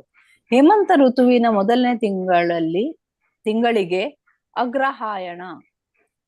ಅಗ್ರಹಾಯಣ ಅಕ್ಟೋಬರ್ ನವೆಂಬರ್ ಎಂದು ಹೆಸರು. ಆ ಸಮಯದಲ್ಲಿ ವೃಂದಾವನದ ಕನ್ಯರೆಲ್ಲ ವ್ರತ ತೊಟ್ಟು ದುರ್ಗಾದೇವಿಯ ಪೂಜೆಯನ್ನು ಪ್ರಾರಂಭಿಸಿದರು. ಅವರು ಮೊದಲು ಹವಿಷ್ಯಾನ್ನವನ್ನು ಸೇವಿಸಿದರು. ಹೆಸರು ಬೇಳೆ ಇದನ್ನು ಸಾಂಬಾರ ಪದಾರ್ಥಗಳು ಅಥವಾ ಅರಿಶಿನವನ್ನು ಹಾಕದೆ ಮತ್ತು ಅಕ್ಕಿಯನ್ನು ಬೇಯಿಸಿ ಮಾಡುತ್ತಾರೆ. ವೈದಿಕ ಆದೇಶದ ಪ್ರಕಾರ ಒಂದು ಧಾರ್ಮಿಕ ವಿಧಿಯನ್ನು ಕೈಗೊಳ್ಳುವ ಮೊದಲು ದೇಹವನ್ನು ಶುದ್ಧಿಗೊಳಿಸಲು ಈ ಆಹಾರವನ್ನು ಸೇವಿಸಬೇಕಾಗಿದೆ. ವೃಂದಾವನದ ಕನ್ಯರೆಲ್ಲ ಪ್ರತಿದಿನ ಉಷಾ ಕಾಲದಲ್ಲಿ ಯಮುನಾ ನದಿಯಲ್ಲಿ ಸ್ನಾನ ಮಾಡಿ ಕಾತ್ಯಾಯಿನಿ ದೇವಿಯನ್ನು ಪೂಜಿಸುತ್ತಿದ್ದರು. ಕಾತ್ಯಾಯಿನಿ ಎನ್ನುವುದು ದುರ್ಗಾದೇವಿಗೆ ಮತ್ತೊಂದು ಹೆಸರು. ಯಮುನಾ ನದಿಯ ತೀರದಿಂದ ಮರಳು ಮತ್ತು ಮಣ್ಣನ್ನು ಬೆರೆಸಿ ಒಂದು ಗೊಂಬೆಯನ್ನು ಮಾಡಿ ಈ ದೇವತೆಯನ್ನು ಪೂಜಿಸುತ್ತಾರೆ. ವೈದಿಕ ಶಾಸ್ತ್ರಗಳಲ್ಲಿ ದೇವತೆಯ ವಿಗ್ರಹವನ್ನು ಬೇರೆ ಬೇರೆ ಐಹಿಕ ವಸ್ತುಗಳಿಂದ ಮಾಡಬಹುದೆಂದು ಸೂಚಿಸಿದೆ. ಅದರ ಚಿತ್ರವನ್ನು ಬರೆಯಬಹುದು, ಲೋಹದಿಂದ ಮಾಡಬಹುದು, ಒಡವೆಗಳಿಂದ ಮಾಡಬಹುದು, ಮರ ಅಥವಾ ಮಣ್ಣು ಅಥವಾ ಕಲ್ಲಿನಿಂದ ಮಾಡಬಹುದು. ಇವೆಲ್ಲ ಭಕ್ತನ ಹೃದಯದಲ್ಲಿ ರೂಪಿಸಿಕೊಳ್ಳಬಹುದು. ಮಾಯಾವಾದಿ ಶಾಸ್ತ್ರಜ್ಞನು ಈ ಎಲ್ಲ ರೂಪಗಳು ಕಾಲ್ಪನಿಕ ಎಂದು ಭಾವಿಸುತ್ತಾನೆ. ಆದರೆ ವೈದಿಕ ಸಾಹಿತ್ಯದಲ್ಲಿ ಇವುಗಳನ್ನು ಪರಮ ಪ್ರಭುವಿನೊಡನೆ ಅಥವಾ ಒಬ್ಬ ದೇವತೆಯೊಡನೆ ಗುರುತಿಸಲಾಗಿದೆ. ಹರೇ ಕೃಷ್ಣ ಮಾತಾಜಿ. ಧನ್ಯವಾದಗಳು ಮಾತಾಜಿ. ರೋಹಿಣಿ ಮಾತಾಜಿ ಓದಿ. ಅನ್ಮ್ಯೂಟ್ ಮಾಡಿ. ಹರೇ ಕೃಷ್ಣ ಮಾತಾಜಿ. ಗೋಪಿ ಕನ್ಯೆಯರು ದುರ್ಗಾದೇವಿಯ ಮೂರ್ತಿಯನ್ನು ಮಾಡಿ ಅದನ್ನು ಚಂದನ, ಹಾರಗಳು, ಧೂಪ ದೀಪಗಳು ಮತ್ತು ಹಣ್ಣುಗಳು, ಧಾನ್ಯಗಳು ಮತ್ತು ಗಿಡಗಳ ಚಿಗುರುಗಳು ಇಂತಹ ಪರಿಕರಗಳನ್ನು ಬಳಸಿ ಮೂರ್ತಿಯನ್ನು ಪೂಜಿಸುತ್ತಿದ್ದರು. ಪೂಜೆ ಮಾಡಿದ ನಂತರ ವರವನ್ನು ಬೇಡುವುದು ಪದ್ಧತಿ. ಕನ್ಯೆಯರು ಕಾತ್ಯಾಯಿನಿ ದೇವಿಯನ್ನು ಬಹುಭಕ್ತಿಯಿಂದ ಹೀಗೆ ಪ್ರಾರ್ಥಿಸುತ್ತಿದ್ದರು. ದೇವೋತ್ತಮ ಪರಮಪುರುಷನ ಬಹಿರಂಗ ಶಕ್ತಿಯಾದವಳೇ, ಪರಮ ನಿಗೂಢ ಶಕ್ತಿಯೇ, ಈ ಭೌತಿಕ ಜಗತ್ತಿನ ಪರಮ ನಿಯಂತ್ರಗಳೇ, ದೇವಿಯೇ ನಮ್ಮಲ್ಲಿ ಕೃಪೆಯಿಟ್ಟು ನಂದ ಮಹಾರಾಜನ ಮಗ ಕೃಷ್ಣನ್ನು ನಾವು ಮದುವೆಯಾಗುವಂತೆ ಅನುಗ್ರಹಿಸು. ವೈಷ್ಣವರು ಸಾಮಾನ್ಯವಾಗಿ ಯಾವ ದೇವತೆಗಳನ್ನು ಪೂಜಿಸುವುದಿಲ್ಲ. ಪರಿಶುದ್ಧ ಭಕ್ತಿಪೂರ್ವಕ ಸೇವೆಯಲ್ಲಿ ಮುಂದೆ ಸಾಗಲು ಬಯಸುವ ಯಾರೇ ಆಗಲಿ ದೇವತೆಗಳನ್ನು ಪೂಜಿಸಬಾರದೆಂದು ಶೀಲ ನರೋತ್ತಮ ದಾಸ್ ಠಾಕೂರನು ಕಟ್ಟುನಿಟ್ಟಾಗಿ ಅಪ್ಪಣೆ ಮಾಡಿದ್ದಾರೆ. ಆದರೆ ಕೃಷ್ಣನಲ್ಲಿ ಎಣೆಯಿಲ್ಲದ ಪ್ರೇಮವನ್ನು ಹೊಂದಿದ್ದ ಗೋಪಿಯರು ದುರ್ಗಾದೇವಿಯನ್ನು ಪೂಜಿಸುವುದನ್ನು ಕಾಣಬಹುದು. ದೇವತೆಗಳ ಆರಾಧಕರು ಒಮ್ಮೊಮ್ಮೆ ಗೋಪಿಯರು ಸಹ ದುರ್ಗಾದೇವಿಯನ್ನು ಪೂಜಿಸಿದರೆಂದು ಹೇಳಿದ್ದಾರೆ. ಆದರೆ ಗೋಪಿಯರ ಉದ್ದೇಶವನ್ನು ನಾವು ಅರ್ಥ ಮಾಡಿಕೊಳ್ಳಬೇಕು. ಸಾಮಾನ್ಯವಾಗಿ ಜನರು ಪ್ರಾಪಂಚಿಕ ಪ್ರಯೋಜನಕ್ಕಾಗಿ ದುರ್ಗಾದೇವಿಯನ್ನು ಪೂಜಿಸುತ್ತಾರೆ. ಆದರೆ ಗೋಪಿಯರು ತಾವು ಶ್ರೀಕೃಷ್ಣ ಪತ್ನಿಯರಾಗಬೇಕೆಂದು ದುರ್ಗಾದೇವಿಯನ್ನು ಪ್ರಾರ್ಥಿಸಿದರು. ಇದರ ಅರ್ಥವೆಂದರೆ ಮಾಡುವ ಕೆಲಸ ಕೇಂದ್ರ ಕೃಷ್ಣನಾಗಿದ್ದರೆ ಭಕ್ತನು ತನ್ನ ಉದ್ದೇಶ ಸಾಧನಕ್ಕಾಗಿ ಯಾವ ಸಾಧನವಾದರೂ ಬಳಸಬಹುದು. ಕೃಷ್ಣನನ್ನು ತೃಪ್ತಿಗೊಳಿಸಲು ಅಥವಾ ಸೇವಿಸಲು ಗೋಪಿಯರು ಬಯಸಿದರು. ಇದು ಗೋಪಿಯರ ಉತ್ತಮೋತ್ತಮ ಗುಣ. ಕೃಷ್ಣನನ್ನು ಪತಿಯಾಗಿ ಪಡೆಯಲು ಅವರು ಇಡೀ 1 ತಿಂಗಳ ಕಾಲ ದುರ್ಗಾದೇವಿಯನ್ನು ಪೂಜಿಸಿದರು. ಪ್ರತಿನಿತ್ಯ ಅವರು ನಂದ ಮಹಾರಾಜನ ಮಗನಾದ ಕೃಷ್ಣನು ತಮ್ಮ ಪ್ರತಿಯಾಗಬೇಕೆಂದು ಪ್ರಾರ್ಥನೆ ಮಾಡುತ್ತಿದ್ದರು. ಧನ್ಯವಾದಗಳು ಮಾತಾಜಿ. ಹರೇ ಕೃಷ್ಣ ಮಾತಾಜಿ. ಕೃಷ್ಣ ಮಾತಾಜಿ. ನಾನು ಓದ್ಲಾ ಮಾತಾಜಿ? ಉಮಾದೇವಿ ಓದಿ ಮಾತಾಜಿ. ಹರೇ ಕೃಷ್ಣ ಮಾತಾಜಿ. ಪ್ರಾತಃ ಕಾಲ ಬಹುಬೇಗನೆ ಸ್ನಾನ ಮಾಡಲು ಯಮುನಾ ತೀರಕ್ಕೆ ಹೋಗುತ್ತಿದ್ದರು. ಅವರಿಗೆ ಬೆಳ್ಳಿಗೆ ಕೈಯಲ್ಲಿ ಹಿಡಿದುಕೊಂಡು ಕೃಷ್ಣನ ಅದ್ಭುತ ಲೀಲೆಗಳನ್ನು ಕುರಿತು ಗಟ್ಟಿಯಾಗಿ ಆಡುತ್ತಿದ್ದರು. ನದಿಯಲ್ಲಿ ಸ್ನಾನ ಮಾಡುವಾಗ ಉಡುಪುಗಳನ್ನೆಲ್ಲ ನದಿಯ ತೀರದಲ್ಲಿಟ್ಟು ಸಂಪೂರ್ಣವಾಗಿ ಬೆತ್ತಲೆಯಾಗಿ ನೀರಿಗೆ ಇಳುವುದು ಭಾರತದ ಕನ್ಯೆಯರು ಮತ್ತು ಮಹಿಳೆಯರು ಪ್ರಾಚೀನ ಪದ್ಧತಿ. ಹುಡುಗಿಯರು ಮತ್ತು ಮಹಿಳೆಯರು ಸ್ನಾನ ಮಾಡುವ ನದಿಯ ಭಾಗಕ್ಕೆ ಯಾವುದೇ ಪುರುಷರು ಬರುವುದನ್ನು ಕಟ್ಟುನಿಟ್ಟಾಗಿ ನಿಷೇಧಿಸಲಾಗಿತ್ತು. ಈಗಲೂ ಈ ಪದ್ಧತಿ ಅನುಸರಿಸಲಾಗುತ್ತದೆ. ಮದುವೆಯಾಗದ ಗೋಪಕನ್ಯರು ಮನಸ್ಸನ್ನು ತಿಳಿದು ದೇವೋತ್ತಮ ಪರಮಪುರುಷನು ಅವರ ಅಭಿಲಾಷೆಯನ್ನು ಸಲ್ಲಿಸಿ ಅವರನ್ನು ಹರಿಸಿದ. ಅವರು ಕೃಷ್ಣನು ತಮ್ಮ ಗಂಡನಾಗಬೇಕೆಂದು ಬಯಸಿದ್ದರು. ಕೃಷ್ಣನವರ ಬಯಕೆಯನ್ನು ಸಲ್ಲಿಸಲು ಅಪೇಕ್ಷಿಸಿದ ತಿಂಗಳು ಮುಗಿದಾಗ ಕೃಷ್ಣನು ತನ್ನ ಸ್ನೇಹಿತರಲ್ಲಿ ಕಾಣಿಸಿಕೊಂಡನು. ಕೃಷ್ಣನಿಗೆ ಮತ್ತೊಂದು ಹೆಸರು ಯೋಗೀಶ್ವರ. ಧ್ಯಾನದ ಅಭ್ಯಾಸದಿಂದ ಯೋಗಿಯು ಇತರರ ಮನಸ್ಸಿನ ವ್ಯಾಪಾರಗಳನ್ನು ಅರ್ಥ ಮಾಡಿಕೊಳ್ಳಬಲ್ಲ. ನಿಶ್ಚಯವಾಗಿ ಕೃಷ್ಣನಿಗೆ ಗೋಪಿಯರ ಬಯಕೆಯು ಅರ್ಥವಾಯಿತು. ಅಲ್ಲಿ ಕಾಣಿಸಿಕೊಂಡು ಕೃಷ್ಣನು ಗೋಪಿಯರ ಎಲ್ಲ ಬಟ್ಟೆಗಳನ್ನು ಸೇರಿಸಿಕೊಂಡು ಬಳಿಯೇ ಇದ್ದ ಒಂದು ಮರವನ್ನು ಹತ್ತಿ ಮುಗುಳ್ನಗೆ ನಗುತ್ತಾ ಅವರಿಗೆ ಹೀಗೆ ಹೇಳಿದನು: ನನ್ನ ಪ್ರೀತಿಯ ಹುಡುಗಿಯರೇ, ದಯವಿಟ್ಟು ಒಬ್ಬರಾದ ಮೇಲೆ ಒಬ್ಬರು ಬಂದು ನಿಮ್ಮ ಬಟ್ಟೆಗಾಗಿ ಬೇಡಿ ತೆಗೆದುಕೊಂಡು ಹೋಗಿ. ನಾನು ನಿಮ್ಮನ್ನು ತಮಾಷೆ ಮಾಡುತ್ತಿಲ್ಲ. ಸತ್ಯವನ್ನೇ ಹೇಳ್ತಿದ್ದೇನೆ. ನೀವು 1 ತಿಂಗಳ ಕಾಲ ಕಾತ್ಯಾಯನಿ ದೇವಿಯ ಉಪಾಸನೆ ಮಾಡಿ ವ್ರತವನ್ನು ಪಾಲಿಸಿದ್ದೀರಿ. ಆದ್ದರಿಂದ ನಿಮ್ಮನ್ನು ತಮಾಷೆ ಮಾಡಲು ನನಗೆ ಇಷ್ಟವಿಲ್ಲ. ದಯವಿಟ್ಟು ಎಲ್ಲರೂ ಒಟ್ಟಿಗೆ ಬರಬೇಡಿ, ಒಬ್ಬೊಬ್ಬರಾಗಿ ಬನ್ನಿ. ನಾನು ನಿಮ್ಮ ಸೌಂದರ್ಯ ಸಂಪೂರ್ಣವಾಗಿ ನೋಡಲು ಬಯಸುತ್ತೇನೆ, ಏಕೆಂದರೆ ನಿಮಗೆ ನಡುಗಳಿವೆ. ಒಬ್ಬೊಬ್ಬರಾಗಿ ಬನ್ನಿ ಎಂದು ಹೇಳುತ್ತೇನೆ. ಈಗ ದಯವಿಟ್ಟು ಹಾಗೇ ಮಾಡಿ. ಓದ್ಲ ಮಾತಾಜಿ ಸಾಕಾ? ಸಾಕು ಮಾತಾಜಿ. ಧನ್ಯವಾದಗಳು ಮಾತಾಜಿ. ಹರೇ ಕೃಷ್ಣ ಮಾತಾಜಿ. ಧನ್ಯವಾದಗಳು. ಶಾರದಾ ಹೆಮ್ಮಾಡಿ ಮಾತಾಜಿ ಓದಿ. ಶಾರದಾ ಹೆಮ್ಮಾಡಿ ಮಾತಾಜಿ. ಆಯ್ತು ಮಾತಾಜಿ. ನೀರಿನಲ್ಲಿದ್ದ ಹುಡುಗಿಯರು ಕೃಷ್ಣನ ವಿನೋದದ ಮಾತುಗಳನ್ನು ಕೇಳಿ ಪರಸ್ಪರ ಮುಖಗಳನ್ನು ನೋಡಿಕೊಂಡು ಮುಗುಳ್ನಗೆ ನಕ್ಕರು. ಕೃಷ್ಣನ ಈ ಬೇಡಿಕೆಯನ್ನು ಕೇಳಿ ಅವರಿಗೆ ಬಹು ಸಂತೋಷವಾಯಿತು, ಏಕೆಂದರೆ ಆಗಲೇ ಅವರು ಅವನನ್ನು ಪ್ರೇಮಿಸಿದ್ದರು. ನಾಚಿಕೆಯಿಂದ ಅವರು ಒಬ್ಬರನ್ನೊಬ್ಬರು ನೋಡಿಕೊಂಡರು, ಆದರೆ ಅವರು ಸಂಪೂರ್ಣವಾಗಿ ಬೆತ್ತಲೆಯಾಗಿರುವುದರಿಂದ ನೀರಿನಿಂದ ಹೊರಕ್ಕೆ ಬರಲು ಸಾಧ್ಯವಾಗಲಿಲ್ಲ. ಬಹು ಹೊತ್ತು ನೀರಿನಲ್ಲಿದ್ದುದರಿಂದ ಅವರಿಗೆ ಚಳಿಯಾಯಿತು. ಅವರು ನಡುಗುತ್ತಿದ್ದರು. ಆದರೂ ಗೋವಿಂದನ ಈ ಸಂತೋಷ ಪಡುವ ಮತ್ತು ವಿನೋದದ ಮಾತುಗಳನ್ನು ಕೇಳಿ ಆನಂದದಿಂದ ಅವರ ಮನಸ್ಸಿಗೆ ಗೊಂದಲವಾಯಿತು. ಅವರು ಕೃಷ್ಣನಿಗೆ ಹೀಗೆ ಹೇಳಿದರು: ನಂದ ಮಹಾರಾಜನ ಪ್ರಿಯ ಪುತ್ರ, ನಮ್ಮೊಡನೆ ಹೀಗೆ ತಮಾಷೆ ಮಾಡಬೇಡ. ಇದು ನಮಗೆ ಬಹು ಅನ್ಯಾಯ ಮಾಡಿದಂತೆ. ನೀನು ನಂದ ಮಹಾರಾಜನ ಮಗನಾದುದರಿಂದ ಬಹು ಗೌರವವಿರುವ ಹುಡುಗ. ಆದರೆ ನೀನು ನಮ್ಮೊಡನೆ ತಮಾಷೆ ಮಾಡಬಾರದು, ಏಕೆಂದರೆ ನಾವು ತಣ್ಣಗಿರುವ ನೀರಿನಲ್ಲಿ ನಡುಗುತ್ತಿದ್ದೇವೆ. ದಯವಿಟ್ಟು ನಮ್ಮ ಬಟ್ಟೆಗಳನ್ನು ಕೊಡು, ಇಲ್ಲವಾದರೆ ನಮಗೆ ಕಷ್ಟವಾಗುತ್ತದೆ. ಅನಂತರ ಅವರು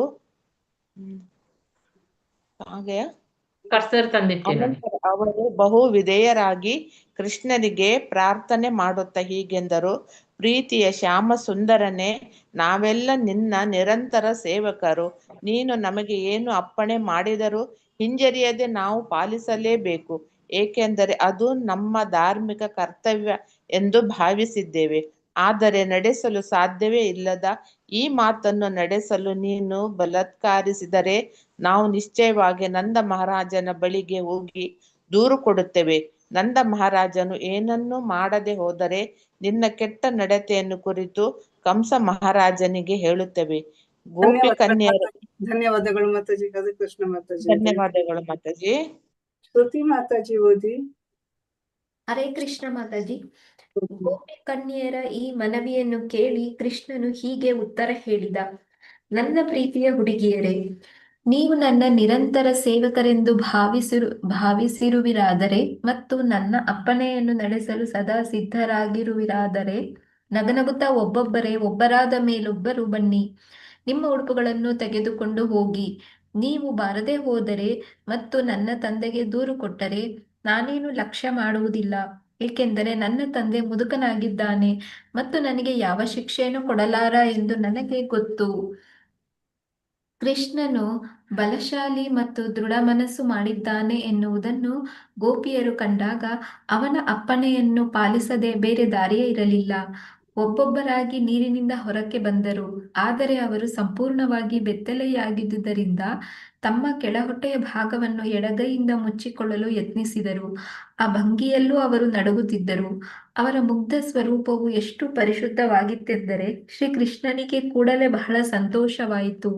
ಕೃಷ್ಣನನ್ನು ತಮ್ಮ ಪತಿಯನ್ನಾಗಿ ಪಡೆಯಬೇಕೆಂದು ಕಾತ್ಯಾಯಿನಿ ದೇವಿಯನ್ನು ಪ್ರಾರ್ಥಿಸಿದ್ದ ಗೋಪಿ ಕನ್ಯೆಯರಿಗೆ ಈ ರೀತಿ ಸಮಾಧಾನವಾಯಿತು. ಗಂಡನನ್ನು ಬಿಟ್ಟು ಬೇರೆ ಯಾವ ಪುರುಷನ ಮುಂದೆಯೂ ಹೆಂಗಸು ನಗ್ನಳಾಗುವಂತಿಲ್ಲ. ಗೋಪಿ ಕನ್ಯೆಯರು ಕೃಷ್ಣನು ತಮ್ಮ ಪತಿಯಾಗಬೇಕೆಂದು ಬಯಸಿದರು. ಈ ರೀತಿಯಲ್ಲಿ ಅವನು ಅವರ ಬಯಕೆಯನ್ನು ಸಲ್ಲಿಸಿದನು. ಅವರ ಉಡುಪುಗಳನ್ನು ಹೆಗಲ ಮೇಲಿಟ್ಟುಕೊಂಡು ಹೀಗೆ ಮಾತನ್ನು ಪ್ರಾರಂಭಿಸಿದನು. ನನ್ನ ಪ್ರೀತಿಯ ಹುಡುಗಿಯರೇ, ನೀವು ನಗ್ನರಾಗಿ ಯಮುನಾ ನದಿಯಲ್ಲಿ ಪ್ರವೇಶಿಸಿ ದೊಡ್ಡ ಅಪರಾಧವನ್ನು ಮಾಡಿದ್ದೀರಿ. ಇದರಿಂದ ಯಮುನಾ ನದಿಯ ಅಧಿದೇವತೆಯಾದ ವರುಣ ದೇವನಿಗೆ ಬಹಳ ಸಿಟ್ಟು ಬಂದಿದೆ.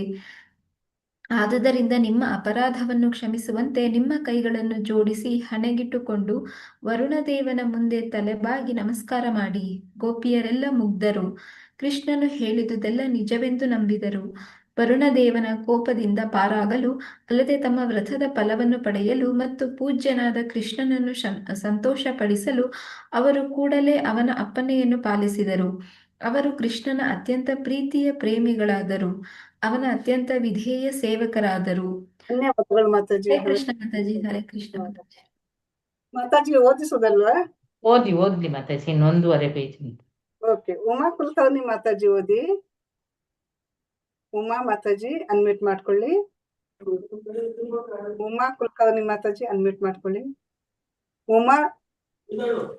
ಉಷಾ ಭಟ್ ಮಾತಾಜಿ ಓದಿ. ಉಷಾ ಭಟ್ ಮಾತಾಜಿ ಓದಿ. ಗೋಪಿಯರ ಕೃಷ್ಣ ಪ್ರಜ್ಞೆಯೊಡನೆ ಬೇರೆಯನನ್ನು ಹೋಲಿಸಲು ಸಾಧ್ಯವಿಲ್ಲ. ವಾಸ್ತವವಾಗಿ ಗೋಪಿಯರು ವರುಣನನ್ನಾಗಲಿ ಬೇರೆ ಯಾವುದೇ ದೇವತೆಯನ್ನಾಗಲಿ ಲಕ್ಷ್ಯ ಮಾಡುತ್ತಿರಲಿಲ್ಲ.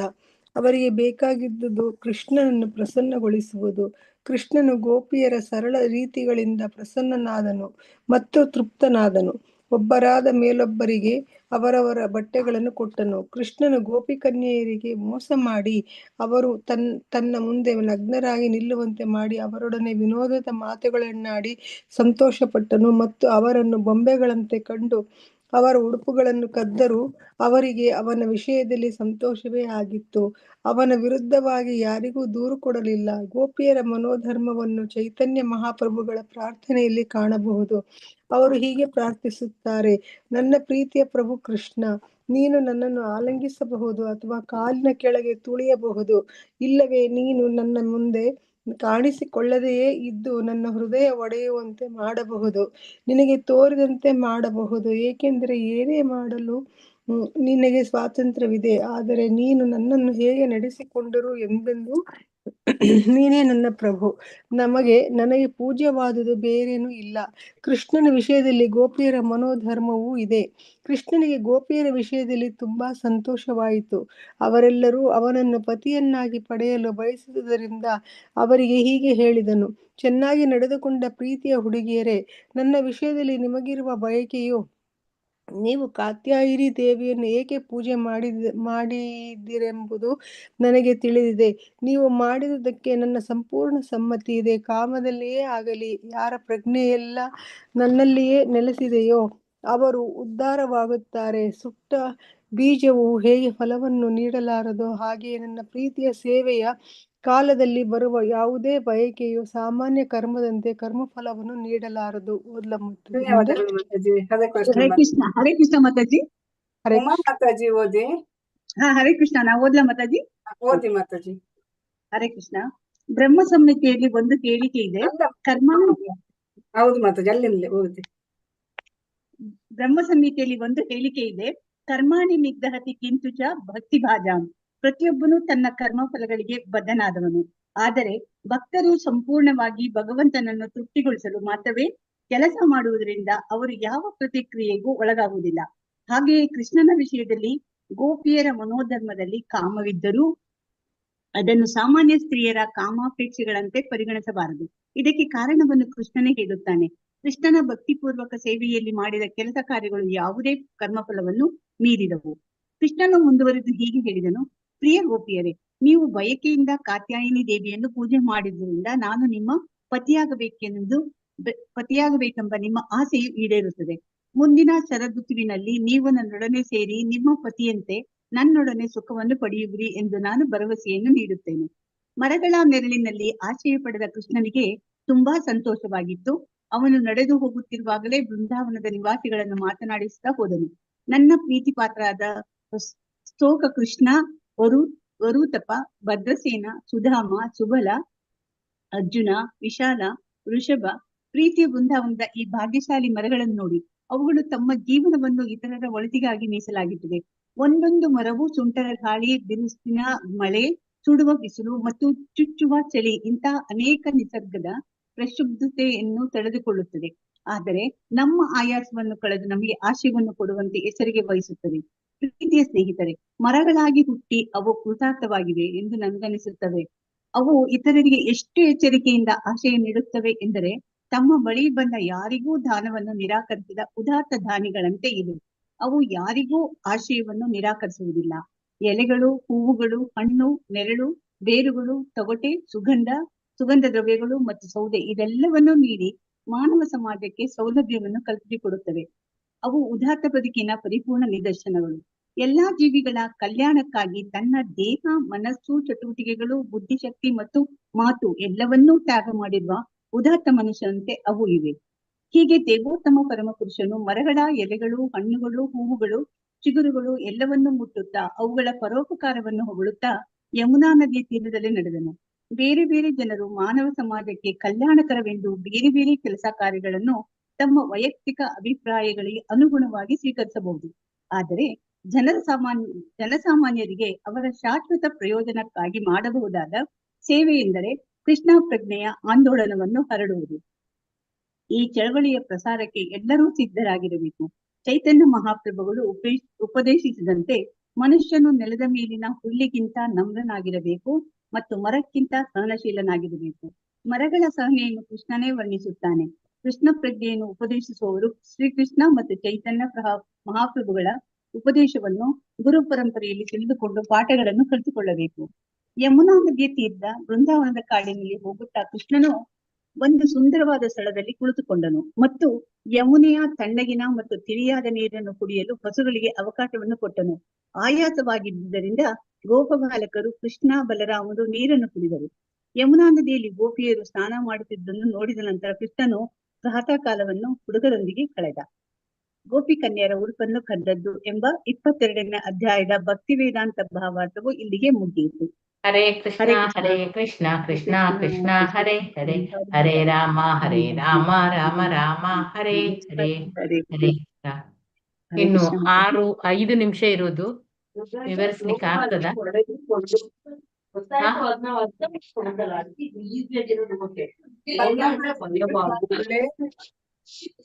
ಹರೇ ಕೃಷ್ಣ. ಹರೇ ಕೃಷ್ಣ. ಒಂದು ಪೇಜ್ ಮಾತ್ರ ವಿವರಿಸಬಹುದಾ? ಇಲ್ಲಿ ಗೋಪಿ ಕನ್ಯೆಯರ ಉಡುಪನ್ನು ಕದ್ದದ್ದು. ವೈದಿಕ ನಾಗರಿಕತೆಯ ಪ್ರಕಾರ 10 ರಿಂದ 14ನೆಯ ವಯಸ್ಸಿನ ಕನ್ಯೆಯರು ಒಳ್ಳೆಯ ಗಂಡನನ್ನು ಪಡೆಯಲು ಅವರು ಶಿವನನ್ನಾಗ್ಲಿ ದುರ್ಗೆಯನ್ನಾಗ್ಲಿ ಪೂಜೆ ಮಾಡುವುದು ಪದ್ಧತಿ. ಅದು ಈಗ ಸಹ ಇದೆ, ಪಾರ್ವತಿ ಪೂಜೆ ಅಂತ, ಪಾರ್ವತಿ ಸ್ವಯಂವರ ಅಂತ ಹೇಳಿ. ಹಾಗೆ ಆದರೆ ಬೃಂದಾವನದ ಕನ್ಯೆಯರು ಆಗಲೇ ಕೃಷ್ಣನ ಸೌಂದರ್ಯದಿಂದ ಅವರು ಆಕರ್ಷಿತರಾಗಿದ್ರು. ಈ ಶರದ್ ಋತುವಿನ ಮೊದಲು ಹೇಮಂತ ಋತುವಿನಲ್ಲಿ ಪ್ರಾರಂಭದಲ್ಲಿ ಅವರು ದುರ್ಗಾದೇವಿಯ ಪೂಜೆಯನ್ನು ಅದರಲ್ಲಿ ನಿರತರಾಗಿ ಇದ್ರು. ಹೇಮಂತ ಋತುವಿನ ಮೊದಲನೆಯ ತಿಂಗಳಿಗೆ ಅಗ್ರಹಾಯನ ಅಂದ್ರೆ ಅಕ್ಟೋಬರ್, ನವೆಂಬರ್ ಎಂದು ಹೆಸರು. ಆ ಸಮಯದಲ್ಲಿ ಬೃಂದಾವನದ ಕನ್ಯರೆಲ್ಲ ವ್ರತ ತೊಟ್ಟು ದುರ್ಗಾದೇವಿಯ ಪೂಜೆಯನ್ನು ಪ್ರಾರಂಭಿಸ್ತಾರೆ. ಅವರು ಮೊದಲು ಹವಿಷ್ಯ ಅನ್ನವನ್ನು ಸೇರಿಸಿದ್ರು. ಹೆಸರು ಬೇಳೆ, ಇದನ್ನು ಸಾಂಬಾರ ಪದಾರ್ಥಗಳು ಅಥವಾ ಅರಸಿನವನ್ನು ಹಾಕದೆ ಮತ್ತು ಅಕ್ಕಿಯನ್ನು ಬೇಯಿಸಿ ಮಾಡ್ತಾರೆ. ವೈದಿಕ ಆದೇಶದ ಪ್ರಕಾರ ಒಂದು ಧಾರ್ಮಿಕ ವಿಧಿಯನ್ನು ಕೈಗೊಳ್ಳುವ ಮೊದಲು ದೇಹವನ್ನೆಲ್ಲ ಶುದ್ಧಿಗೊಳಿಸ್ಬೇಕು. ಆ ಆಹಾರವನ್ನು ಸೇವಿಸಬೇಕು. ಅದನ್ನು ಶುದ್ಧಗೊಳಿಸ್ಬೇಕಾದ್ರೆ ಈ ಆಹಾರವನ್ನು ಸೇವಿಸಿಕೊಳ್ಬೇಕು. ವೃಂದಾವನದ ಕನ್ಯೆಯರೆಲ್ಲ ಪ್ರತಿದಿನ ಉಷಕಾಲದಲ್ಲಿ ಯಮುನಾ ನದಿಯಲ್ಲಿ ಸ್ನಾನ ಮಾಡಿ ಕಾತ್ಯಾಯಿನಿ ದೇವಿಯನ್ನು ಪೂಜಿಸ್ತಿದ್ರು. ಕಾತ್ಯಾಯಿನಿ ಎನ್ನುವುದು ದುರ್ಗಾದೇವಿಗೆ ಅದು ಮತ್ತೊಂದು ಹೆಸರು. ಯಮುನಾ ನದಿಯ ತೀರದಿಂದ ಮರಳು ಮತ್ತು ಮಣ್ಣನ್ನು ಬೆರೆಸಿ ಒಂದು ಗೊಂಬೆಯನ್ನು ಮಾಡಿ ದೇವತೆಯನ್ನು ಪೂಜಿಸ್ತಾರೆ.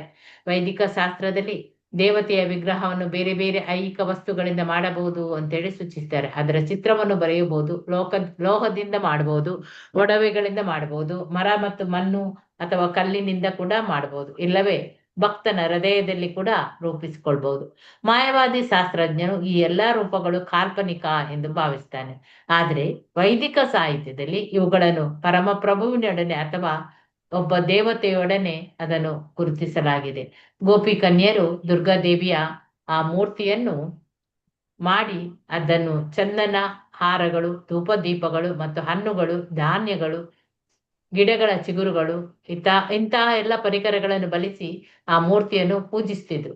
ಪೂಜೆ ಮಾಡಿದ ನಂತರ ವರವನ್ನು ಬೇಡುವುದು ಪದ್ಧತಿ. ಈ ಕನ್ಯೆಯರು ಕಾತ್ಯಾಯಿನಿ ದೇವಿಯನ್ನು ಬಹು ಭಕ್ತಿಯಿಂದ ಪ್ರಾರ್ಥಿಸ್ತಾರೆ. ದೇವೋತ್ತಮ ಪರಮಪುರುಷ, ಅವನು ಬಹಿರಂಗ ಶಕ್ತಿಯಾದವಳೆ, ಈ ಪರಮ ನಿಗೂಢ ಶಕ್ತಿಯೇ, ಈ ಭೌತಿಕ ಜಗತ್ತಿನ ಆ ಪರಮ ನಿಯಂತ್ರಕಳೆ ಆದ ದೇವಿಯೇ, ನಮ್ಮಲ್ಲಿ ನೀನು ಕೃಪೆ ಇಟ್ಟು ಆ ನಂದ ಮಹಾರಾಜನ ಮಗ ಕೃಷ್ಣ ಅವನನ್ನು ನಾವು ಮದುವೆ ಆಗುವಂತೆ ನೀನು ಅನುಗ್ರಹಿಸು. ವೈಷ್ಣವರು ಸಾಮಾನ್ಯವಾಗಿ ಯಾವ ದೇವತೆಗಳನ್ನು ಕೂಡ ಪೂಜಿಸುವುದಿಲ್ಲ. ಇಲ್ಲಿ ಪರಿಶುದ್ಧ ಆ ಭಕ್ತಿಪೂರ್ವಕ ಸೇವೆಯಲ್ಲಿ ಮುಂದೆ ಸಾಗಲು ಬಯಸುವ ಯಾರೇ ಆಗ್ಲಿ ದೇವತೆಗಳನ್ನು ಪೂಜಿಸಬಾರದೆಂದು ಅಲ್ಲಿ ಶ್ರೀಲ ನರೋತ್ತಮ ದಾಸ ಠಾಕೂರವರು ಕಟ್ಟುನಿಟ್ಟಾಗಿ ಅಪ್ಪಣೆ ಮಾಡಿದ್ರು. ಆದ್ರೆ ಕೃಷ್ಣನಲ್ಲಿ ಎನೆ ಇಲ್ಲದ ಈ ಪ್ರೇಮವನ್ನು ಹೊಂದಿದ ಗೋಪಿಯರು ಈ ದುರ್ಗಾದೇವಿಯನ್ನು ಪೂಜಿಸುವುದನ್ನು ನಾವು ಇಲ್ಲಿ ಕಾಣ್ಬೋದು.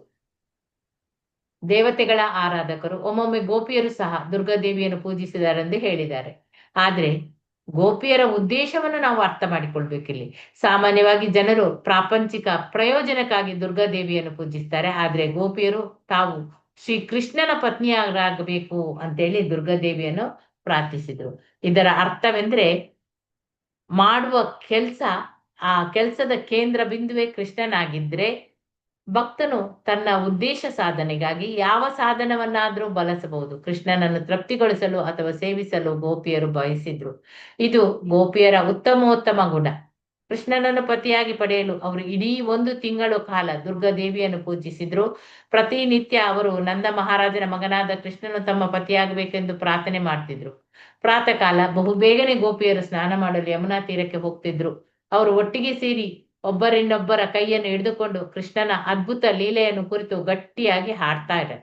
ನದಿಯಲ್ಲಿ ಸ್ನಾನ ಮಾಡುವಾಗ ಉಡುಪುಗಳನ್ನೆಲ್ಲ ನದಿಯ ತೀರದಲ್ಲಿ ಇಟ್ಟು ಸಂಪೂರ್ಣವಾಗಿ ಬೆತ್ತಲೆಯಾಗಿ ನೀರಿಗೆ ಇಳಿಯುವುದು ಭಾರತದ ಕನ್ಯೆಯರ ಮತ್ತು ಮಹಿಳೆಯರ ಪ್ರಾಚೀನ ಪದ್ಧತಿ. ಅದು ಹುಡುಗಿಯರು ಮತ್ತು ಮಹಿಳೆಯರು ಸ್ನಾನ ಮಾಡುವ ನದಿಯ ಭಾಗಕ್ಕೆ ಯಾವುದೇ ಪುರುಷನು ಬರುವುದನ್ನು ಕಟ್ಟುನಿಟ್ಟಾಗಿ ನಿಷೇಧಿಸಲಾಗಿತ್ತು. ಈಗಲೂ ಈ ಪದ್ಧತಿ ಅನುಸರಿಸಲಾಗ್ತದೆ. ಆದ್ರೆ ಈಗ ಯಾರು ಬತ್ತಲೆ ಹೋಗುವುದಿಲ್ಲ. ಮದುವೆಯಾಗದ ಗೋಪ ಗಣ್ಯೆಯರ ಮನಸ್ಸನ್ನು ತಿಳಿದ ದೇವೋತ್ತಮ ಪರಮಪುರುಷನು ಅವರ ಅಭಿಲಾಷೆಯನ್ನು ಸಲ್ಲಿಸಿ ಅವರನ್ನು ಹರಸಿದ. ಆದರೆ ಕೃಷ್ಣನು ತಮ್ಮ ಗಂಡನಾಗಬೇಕೆಂದು ಅವರು ಬಯಸಿದರು. ಕೃಷ್ಣನು ಅವರ ಬಯಕೆಯನ್ನು ಸಲ್ಲಿಸಲು ಅಪೇಕ್ಷಿಸಿದ. ತಿಂಗಳು ಮುಗಿದಾಗ ಕೃಷ್ಣನು ತನ್ನ ಸ್ನೇಹಿತರೊಡನೆ ಅಲ್ಲಿ ಕಾಣಿಸಿಕೊಳ್ತಾನೆ. ಕೃಷ್ಣನಿಗೆ ಮತ್ತೊಂದು ಹೆಸರು ಯೋಗೀಶ್ವರ. ಧ್ಯಾನದ ಅಭ್ಯಾಸದಿಂದ ಯೋಗಿಯು ಇತರ ಮನಸ್ಸಿನ ವ್ಯಾಪಾರಗಳನ್ನು ಅರ್ಥ ಮಾಡಿಕೊಳ್ಳಬಲ್ಲ. ನಿಶ್ಚಯವಾಗಿ ಕೃಷ್ಣನಿಗೆ ಗೋಪಿಯರ ಬಯಕೆಯ ಅರ್ಥ ಆಗ್ತದೆ. ಅಲ್ಲಿ ಕಾಣಿಸಿಕೊಂಡು ಕೃಷ್ಣನ ಗೋಪಿಯರ ಎಲ್ಲ ಬಟ್ಟೆಗಳನ್ನು ಸೇರಿಸಿಕೊಂಡು ಬಳಿಯಲ್ಲಿ ಇದ್ದ ಒಂದು ಮರವನ್ನು ಹತ್ತಿ ಮುಗುಳ್ನಗೆ ನಗುತ್ತಾ ಅವರಿಗೆ ಹೀಗೆ ಹೇಳ್ತಾನೆ: ನನ್ನ ಪ್ರೀತಿಯ ಹುಡುಗಿಯರೇ, ದಯವಿಟ್ಟು ಒಬ್ಬರಾದ ಮೇಲೆ ಒಬ್ಬರು ಬಂದು ನಿಮ್ಮ ಬಟ್ಟೆಗಾಗಿ ಬೇಡಿ ತೆಗೆದುಕೊಂಡು ಹೋಗಿ. ನಾನು ನಿಮ್ಮನ್ನು ತಮಾಷೆ ಮಾಡ್ತಿಲ್ಲ, ಸತ್ಯವನ್ನೇ ಹೇಳ್ತಿದ್ದೇನೆ. ನೀವು 1 ತಿಂಗಳ ಕಾಲ ಕಾತ್ಯಾಯಿನಿ ದೇವಿಯ ಉಪಾಸನೆ ಮಾಡಿ ವ್ರತವನ್ನು ಪಾಲಿಸಿದ್ದೀರಾ.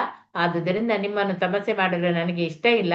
ದಯವಿಟ್ಟು ಎಲ್ಲರೂ ಒಟ್ಟಿಗೆ ಬರಬೇಡಿ, ಒಬ್ಬೊಬ್ಬರಾಗಿ ಬನ್ನಿ. ನಾನು ನಿಮ್ಮ ಸೌಂದರ್ಯವನ್ನು ಸಂಪೂರ್ಣವಾಗಿ ನೋಡಲು ಬಯಸ್ತೇನೆ, ಏಕೆಂದ್ರೆ ನಿಮಗೆ ಕೆಲವು ನಡುಗಳಿವೆ. ಒಬ್ಬೊಬ್ಬರಾಗಿ ಬನ್ನಿ ಎಂದು ಹೇಳ್ತಾನೆ. ಆಗ ಈಗ ದಯವಿಟ್ಟು ಹಾಗೆಯೇ ಮಾಡಿ ಅಂತ ಹೇಳ್ತಾರೆ.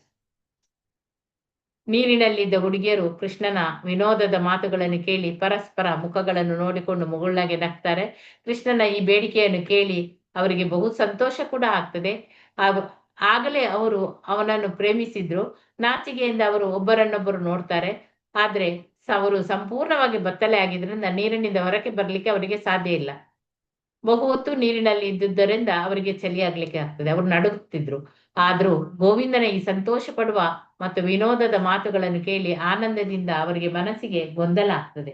ಅವರು ಕೃಷ್ಣನಿಗೆ ಹೀಗೆ ಹೇಳ್ತಾರೆ, ನಂದ ಮಹಾರಾಜನೇ ಪ್ರಿಯ ಪುತ್ರ, ನಮ್ಮೊಡನೆ ನಂದ ಮಹಾರಾಜನ ಪ್ರಿಯ ಪುತ್ರ, ನಮ್ಮೊಡನೆ ಹೀಗೆ ತಮಾಷೆ ಮಾಡಬೇಡ.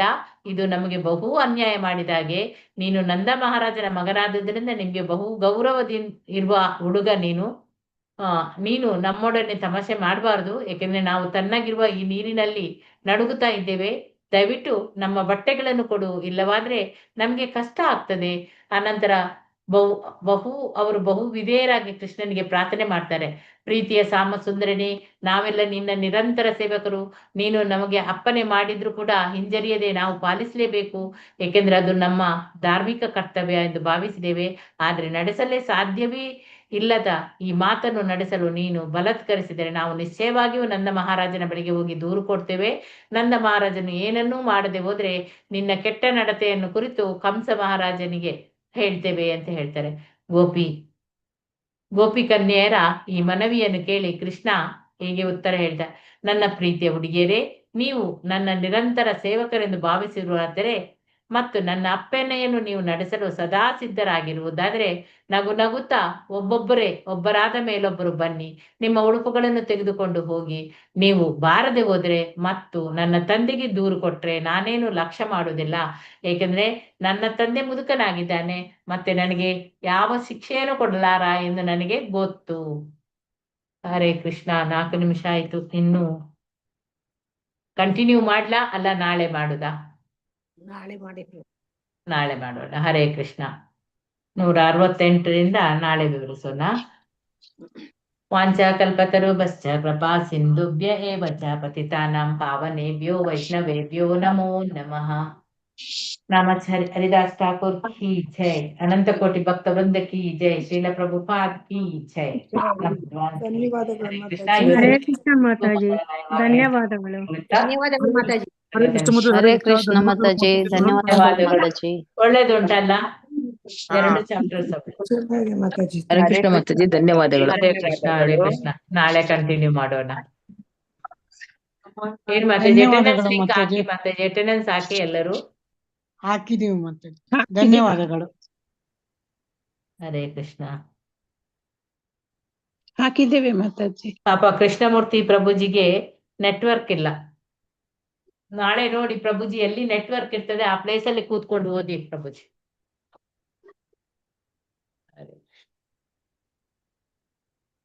ಹರೇ ಕೃಷ್ಣ. ಹರೇ ಕೃಷ್ಣ. ಪ್ರೇಮರಾಘವ ಮಾತಾಜಿ ಇಲ್ಲಿ ವೃಂದಾವನಕ್ಕೆ ಹೋಗಿ ಬಿಟ್ರಾ ಗೋಪಿಕೆಯರ ನಡುವೆ?